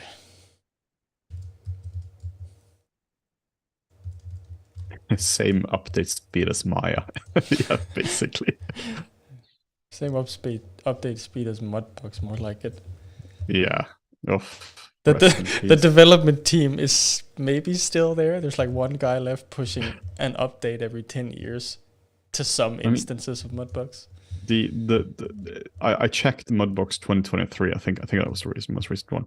Their changelog literally says this changelog is too small to include new features in the summary. And then if you look at the actual, like step by step, like the actual things change, the Linux install screen is different. Those were all the changes. Like it's like it's a fully non-developed software. Like maybe there are like patches. I'm not even sure if that's happening either. Wait, why even add something to the Linux startup screen? Like, why spend resources on it when they have no one on the team then? I don't know. Maybe there was actually a bug or something and they fixed some things here and there. But yeah, maybe. Damn. Here's a good one from Martin Sorensen. What's the most fun way you guys know how to practice anatomy? So, anatomy is tricky, but you can turn it into a guessing game. You can turn it into a quiz. You're kind of trying to turn something really hard and technical into something that's really fun. So it's not going to be like full of fireworks and fun stuff there. But the guessing game can be quite interesting where you can try to start with a skeleton in something like Photoshop and just try to figure out where the anatomy goes. Do your very best to try to figure out where the muscles go. And then you're going to be wrong a lot. And that means you can kind of try to guess where they are.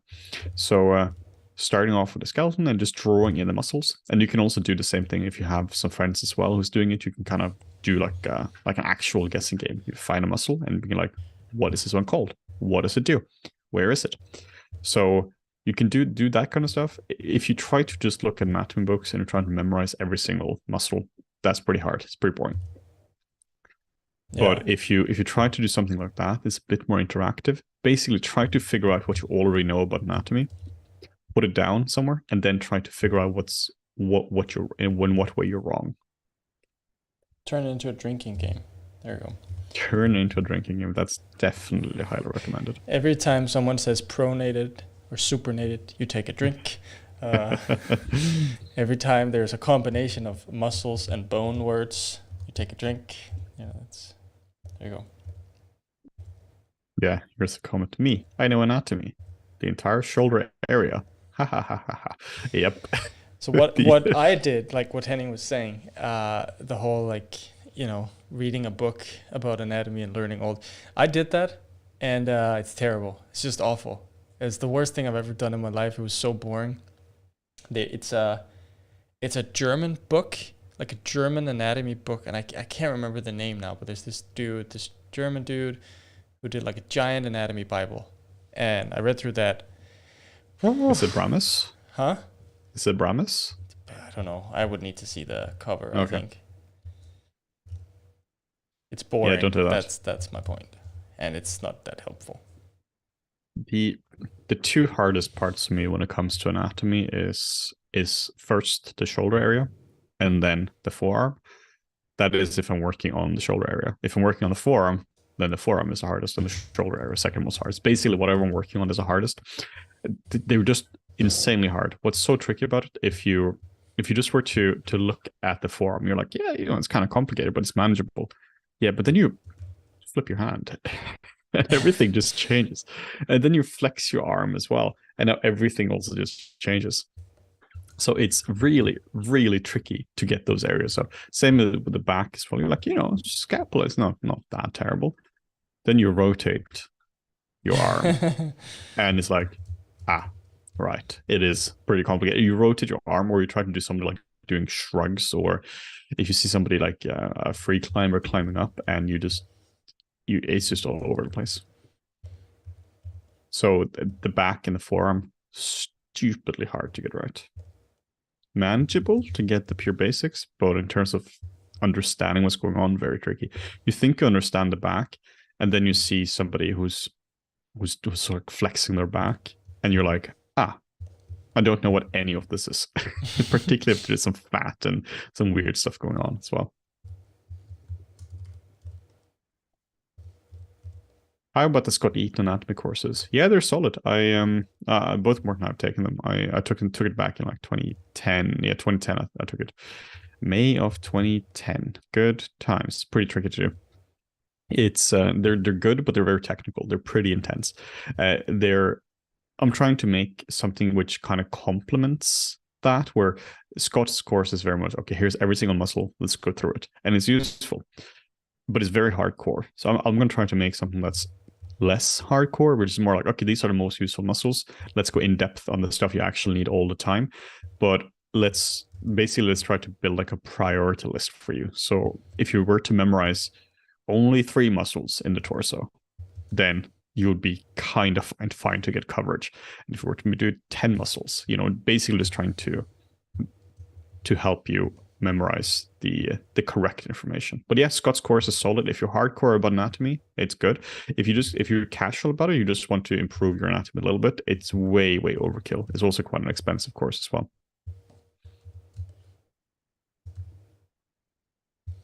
Is today's FlippedNormals last stream? Last stream for now. Definitely not the last stream in general. We found a pretty good setup now. We bought some nice web cameras. I have a little light on me as well, so that helps. I think Morten is moving pretty soon, so probably going to be a bit of a different setup there. But at least we found a pretty good streaming setup now in general, so it should be quite easy to do more of those. Yeah, the new place I'm moving to, one of the things I want to do is sort of prioritize making a nice studio setup as well for different kinds of videos. That's sort of what we've been talking about this whole time with the stream as well, that we want to put some more focus back into the YouTube channel, and hopefully I will have more time, so I should be able to do that. So, I just want to make it nice and make it a cool looking FlippedNormals recording studio. Obviously, it's going to be a little bit different when Henning and I then do videos together, as he'll be in his apartment and I'll be in my place, but I'm sure we'll make it work. Yeah. Actually, what I thought about, Henning, to keep video quality consistent, right, is I'll just get a giant cardboard cutout of you, and, that's good, yeah. And I'll just put it next to me, and we'll splice over some sound. That way, the video quality is good. We could probably also just like superimpose my face on top of it. Like I can wear like a green suit, and then only my face is visible. That should actually work as well, yeah. I don't know. I've thought long and hard about this cardboard thing, I can tell. So I think we should do that. I mean, we had a cardboard cutout of you before, so that's true. I didn't know about it though, so that's different.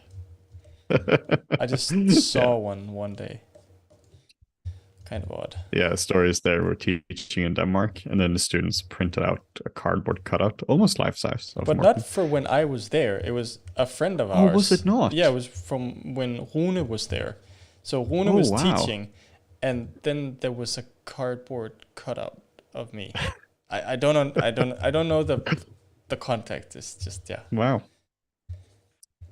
Yeah, those pesky students and their infinite printing money. Oh yeah, it was a different time back then, before inflation. So yeah.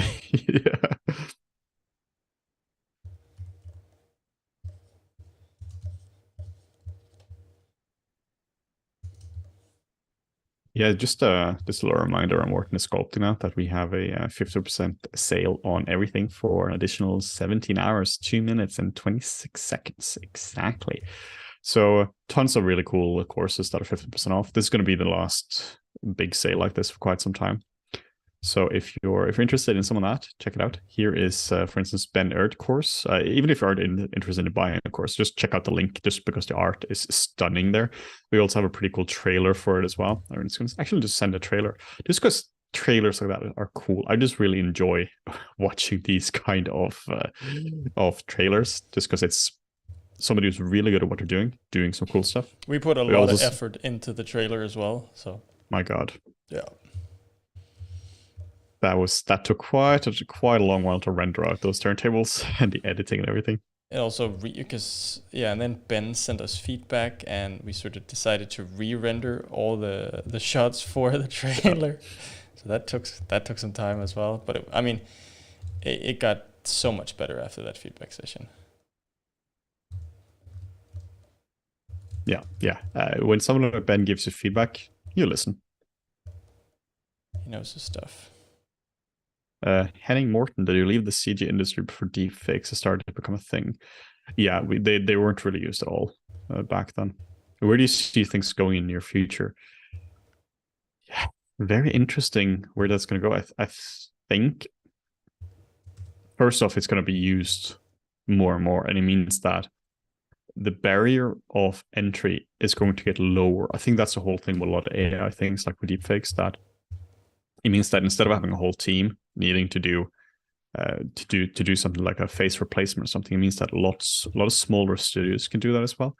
There was a movie I watched recently called Men, really freaky movie, good times. And in it, there was one of the things there was that every person in the village kind of has the same face, and there was like a boy or something that had a face of a man. It looked a bit rough, but it still conveyed the story point. I'm pretty sure that was just deep faked.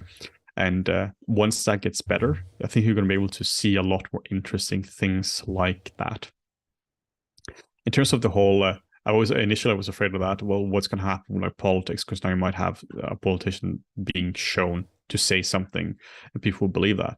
But I mean, people already believe weird stuff without deepfake, so I'm not even sure if that's really going to do anything there, I think. Yeah, because I really thought that was going to be like, what if you see this person saying something and it's not true, but somebody can just make an article about that, and now people believe that anyway. So I'm not really sure if that's really going to change a whole lot of things there. Though the moment you were to actually see a video of somebody convincingly saying something bad, that could be very interesting. We just don't know how that's going to work. It might be the case that would just be erased from the internet instant it's out, like Facebook, Twitter, all of those would just like take it down right away because it's too dangerous to the person, because otherwise they might get sued to oblivion. Who knows? But yeah, I think deepfake is a very, very interesting technology. AI in general is very interesting. Like with, for instance, when they had to, or was it Justice League or something, when they had to replace the lip of Henry Cavill because he had a mustache there. They were doing it while I was at DNIC. The person doing it was sitting like right next to me. Really weird seeing that stuff happen. Yeah, that was so odd. But that might just be a use case for deepfake, because that was just, you just do a 3D model of it and animate it and track it on top, and well, not even track it, just do it on top of the real one and try to composite it in. It's pretty tricky, so that might be a good use case for deepfakes. Do you guys have a course on sculpting specific parts of the face and the head? Oh boy, do we have that. We have a course called Sculpting the Facial Features. I'm going to find that for you. It covers how to sculpt a mouth, eyes, nose, and ears. Basically, you have 4 facial features which are just kind of connected by general tissue. So I'm going to send you that. I'm going to send you 2 products now. One is a bundle for general sculpting things. So this is just a really cool bundle for overall sculpting courses.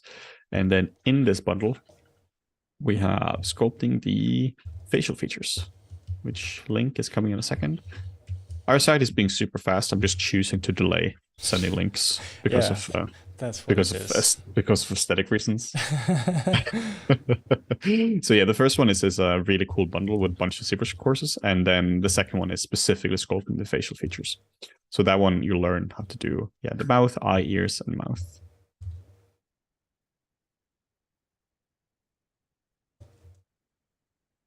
Somebody on our Discord also did a deep fake of me, like, I don't know, 2 years ago or something. Now, he did ask for permission about that. I think they did of the 2 of us, or was it only of Morten? I can't remember exactly. I got a deep fake, at least. I remember that. Yeah. Yeah. Creepy. Creepy stuff. I mean, interesting seeing your face do something that it didn't do. Yeah. That was weird. We'll do some more feedback videos where you correct some model that somebody has sent to you. I found it really useful in the past. Yeah, that's a really good idea. That's one of the things that we could definitely do going forward. They're kind of easy for us to do in a sense as well. Like when it comes to YouTube videos, we also always have to think about like the input output for it, because it just takes a long time to make like a really, really proper YouTube video. But these ones, the feedback videos, are quite nice in that sense, because somebody just sends a model, we look at it, and then we just feedback it, and people can learn a lot from that. That's basically how my mentorship works as well. It's just people sending models, and I just work on top of that, feedback that. So it's a really powerful way of learning. So yeah, not a bad idea. No promises though. Basically, when it comes to us going forward with YouTube, if anything we said today or in the stream sounds like a promise, they're not promises. We just really, really, really need to see how much time we have to do it. But we can promise that we will take it. We will dedicate time for it. depending on how the launch of the new site goes, which hopefully goes as smooth as humanly possible. Of course. Why wouldn't it?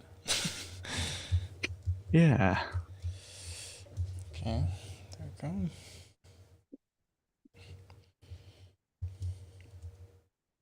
So I'm not entirely sure what some of you were expecting, but it's like making, at least for me, making armor, making clothing like this is like, it's like anything else, iterative process. It's not, I'm not going to take one piece up and like finish it fully, because I want to get the overall picture to see sort of what the armor is going to look like, or are there any things that I need to change to make better, to make it fit more with the character. So it is just, an element at a time, looking at my references, seeing what could help improve the believability of it as well.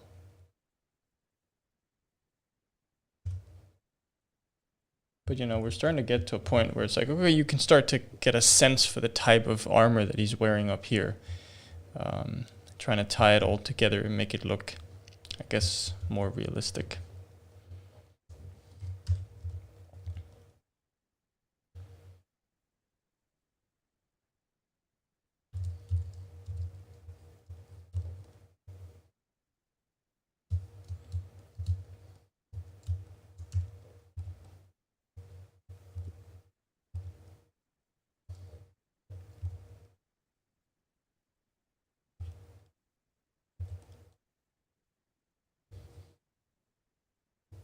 Here's a comment Morten from Dave. Shouldn't that kind of armor protect the left side of the chest, though, to protect the heart rather than the right side?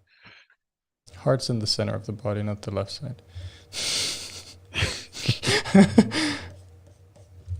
Easy. I don't know. Maybe we mirrored, if that's what it's. I don't know. Maybe we can add something here. It's always a process, right? Maybe like an additional little. So that's why I have this leather strip here, or some strip there, where there's a potential to add something. But we want to give him range as well. That's what this armor is really good for. It doesn't restrict your body a lot, but obviously it doesn't really protect you a lot either. Protects your shoulders. Maybe adding some scaly armor down here would protect your arms, so you'd be able to use that to defend yourself. But all this stuff here, I mean, it's kind of pointless from a protection point of view, right? It's kind of like female boob armor in most games. It doesn't protect the body like at all. Like the most vital point is exposed for a lot of women in games. So I think you got to weigh up the whole what's functional versus, I guess, design-wise. What do you think will work as well? But I'm not an armor expert like whatsoever, but I feel like this is an armor that has existed, like this type of armor. I don't know what it's called.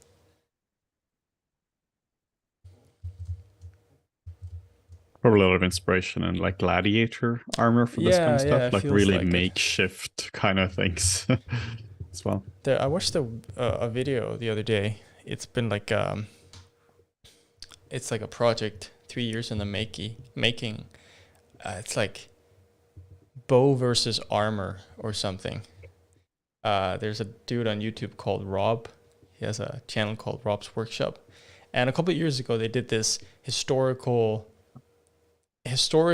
accurate, as much as possible, test with a piece of forged armor using the steels and irons that were available at the time, and then they shot a bunch of arrows at it with a longbow, like an English longbow. It's like a draw weight of like 160 pounds, I think, so massive, like a lot of force, to see what the impact would have been. And like it's really cool to see the type of armor that sort of developed over the years, and how they were improved, and what helped make them better.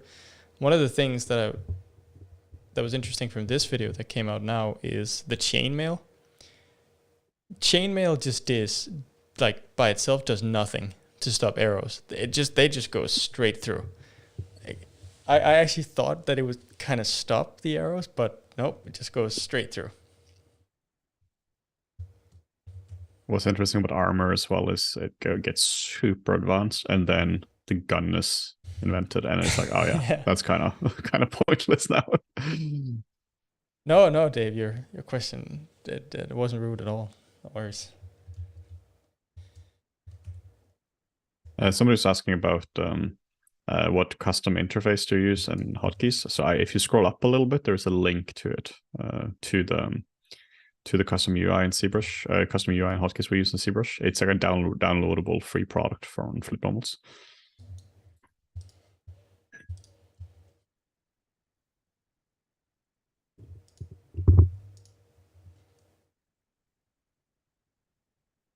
How do you handle staying on top of industry changes while not working in production?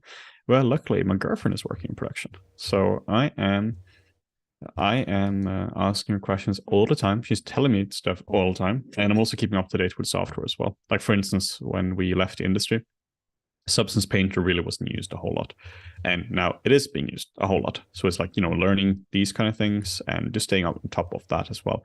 I also meet a lot of people from the industry, regularly talk to people from there, and just generally keep up to date on things like that. I also really have to, because I'm very responsible for, I make the majority of the courses we do for FlippedNormals. I really have to stay on top of that, making sure that nothing is stupid. And then also just ask people for feedback on the courses we do as well. Just making sure if this makes sense or not. But particularly for character stuff isn't changing that much. ZBrush really hasn't changed in ever, really. A Painter is getting better, but it's still kind of Painter. And polygonal modeling and retopology is kind of the same thing as it's been 4 years. Yeah, I just rely on Henning to tell me all the things. Yeah, but you've also been in a different part of the production, right? When it comes to like doing the web stuff. Exactly. I've been way more hands-on with 3D. Yeah. God, what does your girlfriend do in the industry? She is a character artist at Framestore. Hello. She's here in the background and just said hello. If you hear some violent typing, that may or may not be her in the background. I mean, we can't confirm, really. That could just be you with a girly voice, Henning. yeah, exactly. There's no way to know. There's no way to know. There's no way to know. And if I accidentally cut out now, that's because there will be a rat running across my keyboard. So I'm going to try to make sure the rat does not run across my keyboard. This is ridiculous. Like, I never get phone calls, like, ever. I've received 4 phone calls during the stream. Jesus Christ, what have you done? I don't know. I have no idea what's going on. Oh, that's what it is. Did Unreal 5 change things for sculptors and modelers and industry until now? It doesn't really change things for sculptors and modelers directly. Like, you have the case that you don't, like, you can handle more instances and such. But like, it's more changing the other parts of the industry. It does mean that you don't necessarily have to optimize so much in the future. I have a rat on my desk right now. I'm trying to get the rat away from my desk. Let's see how that goes. Just make sure it doesn't pee in your keyboard. Yeah, I'm going to try to avoid him peeing on my keyboard. The rats are very cute, but they are also very escapey. So there's that.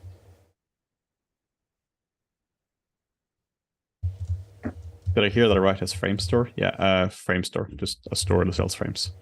It's one of the major VFX studios. Can you sculpt the mouse, please? Yeah, I should do. I was actually thinking about maybe I should do a little rat sculpt. Scan it, 3D print it, 10 times larger, put it in its cage, see what happens. I like that. Normal people are being like, "Oh, that's cute." You're like, "How can I terrorize him?"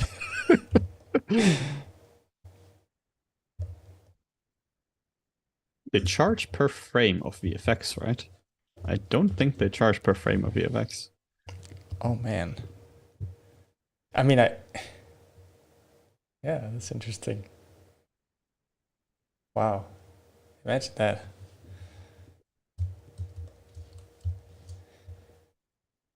Oh, isn't that why it's called Framester? Oh, I'm sorry. That was I just missed the joke.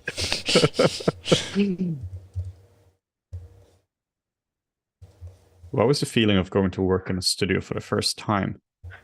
First time I was actually 17. I worked at a small local studio in Bergen, and I thought that was the coolest thing ever. I worked in construction at the time. Like I was in a construction high school, and so the week before I worked on making a railroad for in Bergen for like a new like light rail system there.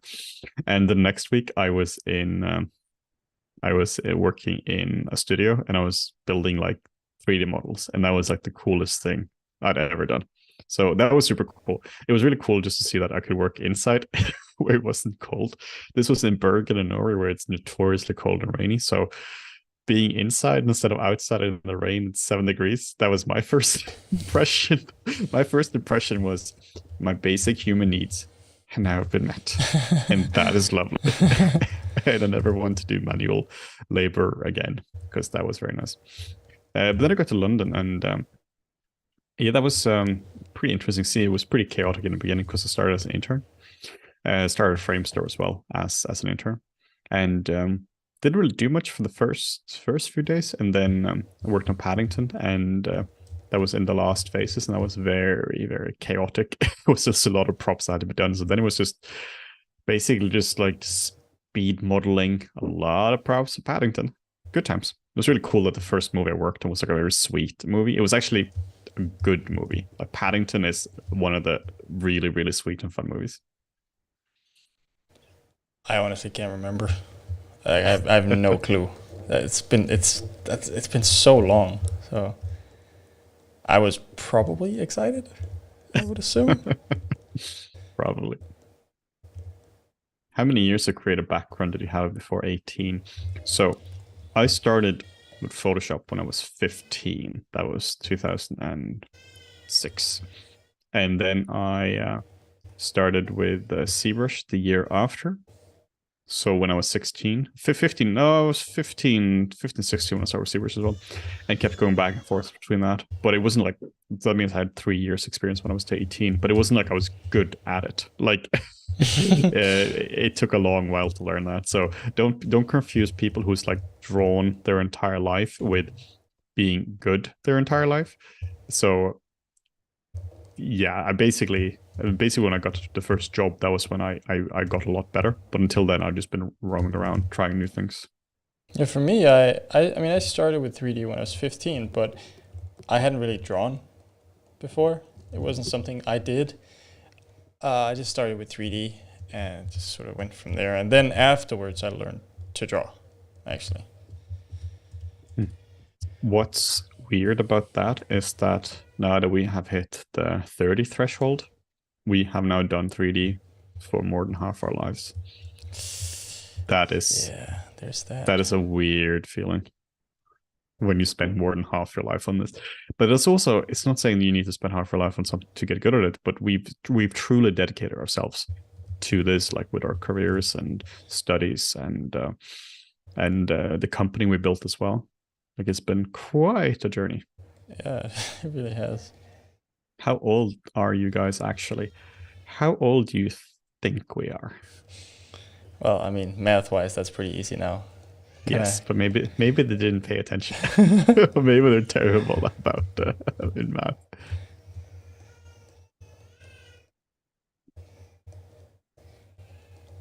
I did not pay attention. Yes. Well, then we might get some terrible guesses, actually.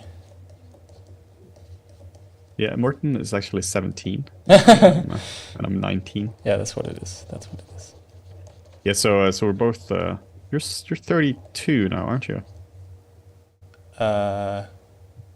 Shit. Yeah, that's right. Yeah, I'm still 31. Morten is basically exactly 6 months older than me. Basically a year older, until you turn 32. That's how age works. Yeah, no, exactly. A whole year until I turn, then we're the same age. And then we're the same age for 6 months, and then I'm a year older again. It's the same with my brother and I. He's I'm 2 years and 3 months older. So for some months of the year, I'm 3 years older. Oh no, there are more rats on my desk now. Where do all these rats keep coming from? I mean, unless you have more, then you might have an infestation problem. Yeah, it's very cute until it turns an infestation into an infestation. So there's probably not. I'll just keep going for a few more minutes, and then I think we'll have to wrap up the stream. I hear a baby crying downstairs now. Everyone, here is the little troublemaker. His name is Mika, and he is very cute and very mischievous. Mika has now left my desk and is now climbing on my anatomy model. It is very cute and very destructive. Do they eat things like around the house? No. They're really gentle. They don't really. Otherwise, we couldn't because they would like destroy cables. And That's what I was thinking. That's Yeah. what my child does. Yeah. Yeah, they just roam around a lot. They just explore and sniff absolutely everything in the apartment. Okay. Oh, here is the other little mischievous little boy.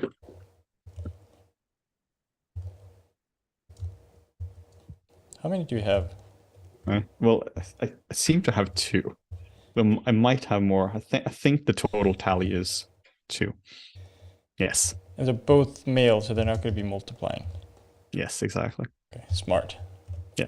Yeah. They're very sweet. Do you ever step on them accidentally? My God, no. They were like little babies. That would destroy them. Oh yeah, all the time. I just Yeah. bloop.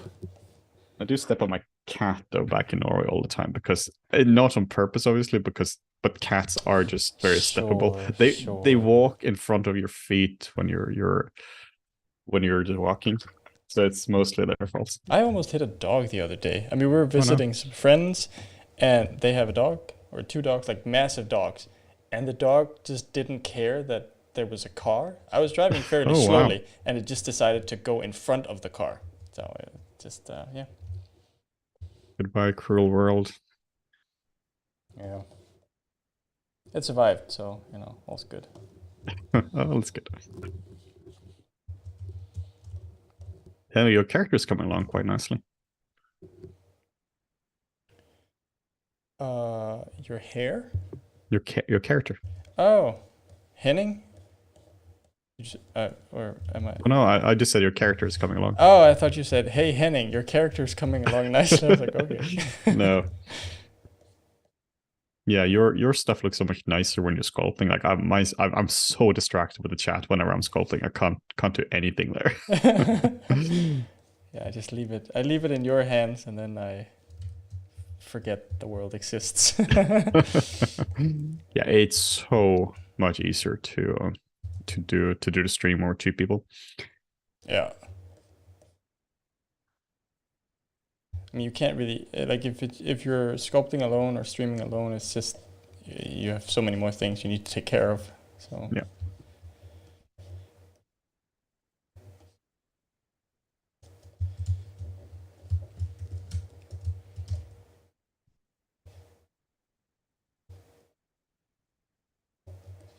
This looks like a Mass Effect alien.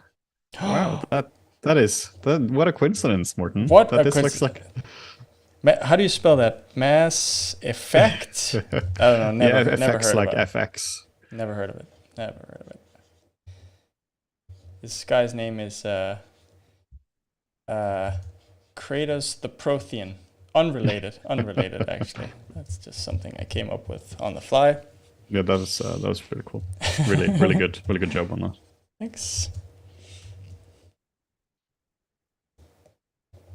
What do you recommend for somebody who is starting their career in 3D or switching to 3D?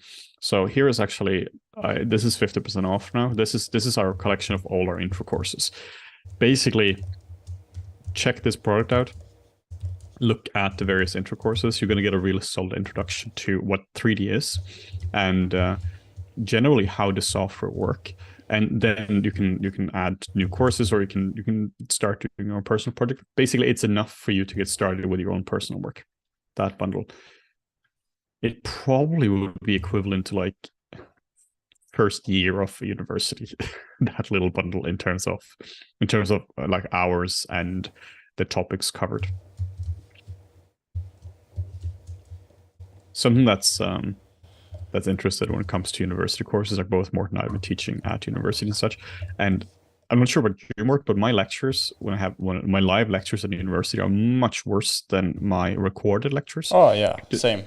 Because they're the first are live, so something can go wrong. But also, it would basically be like an unedited lecture, which is terrible. But also, in a case that there's so much like prep before, and hey, everyone gather around, now we need to do a lecture, and there are questions in the middle of lecture and all that, and the fact that it's not often recorded. Well, if you the lectures we do, of course, are recorded, and not just that you can look at them later on, but if you misunderstood something, you can just pause, go back, take notes, all that. And they're just much tighter. Like a 5-minute video I have in one of my courses, intro courses, will maybe be like minimum a 10-minute lecture, just because it's so much tighter. Yeah, and then you make a mistake, you have to go back. Oh, there's something you couldn't quite remember in the software. Yeah, it's just... I had this when I was teaching creature modeling, and had to set up a displacement map from V-Ray or from ZBrush to V-Ray. Been doing that a million times. I know the steps. Been prepping all the time. V-Ray crashes during lectures. Try it again. V-Ray crashes. There was just no way to actually fix it. So then the lecture just ends. But luckily we already had a video on YouTube, but then you just have to direct the students to the YouTube video. Just because there was just no way to complete the lecture. And that stuff happens all the time. The amount of time wasted in schools, universities, all that, just from software bugs or something unexpected happen. It's crazy.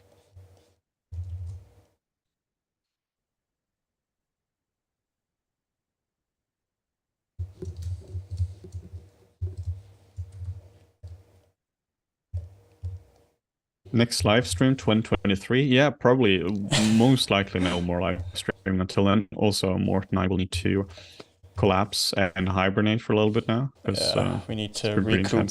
It's been an intense week. Yeah. Later this week, I have a lot of really heavy work in Japan. I need to defend Japan from the Mongol invasion, and so. Again. Yeah, again. Happens all the time. So I think that's how I'm gonna recover from the sail. Just make sure you don't dishonor your family. I will not dishonor my family. I will murder a lot of Mongols. I think for clarity here, we should say that Henning is playing video games. That's what it is. Yeah, in case anyone's wondering. Yeah, just got Ghost of Tsushima. Really good game. Really enjoying it so far. It's like an Assassin's Creed game, just much better. Like it's like a non-mass produced Assassin's Creed game. Yeah, it's got some of those Ubisoft elements, but without being bad. Yeah, it doesn't feel overly grindy. No. While in Assassin's Creed Odyssey, at some point I just had to finish the game. I just had to be like, okay, I just have to go to a final boss now, just defeat that, because my god, it was getting grindy. Just get it done. Yeah. Oh, you discovered a whole island of Crete. You can spend 20 more hours here. Yeah, but my god, I can't do the same thing over and over again.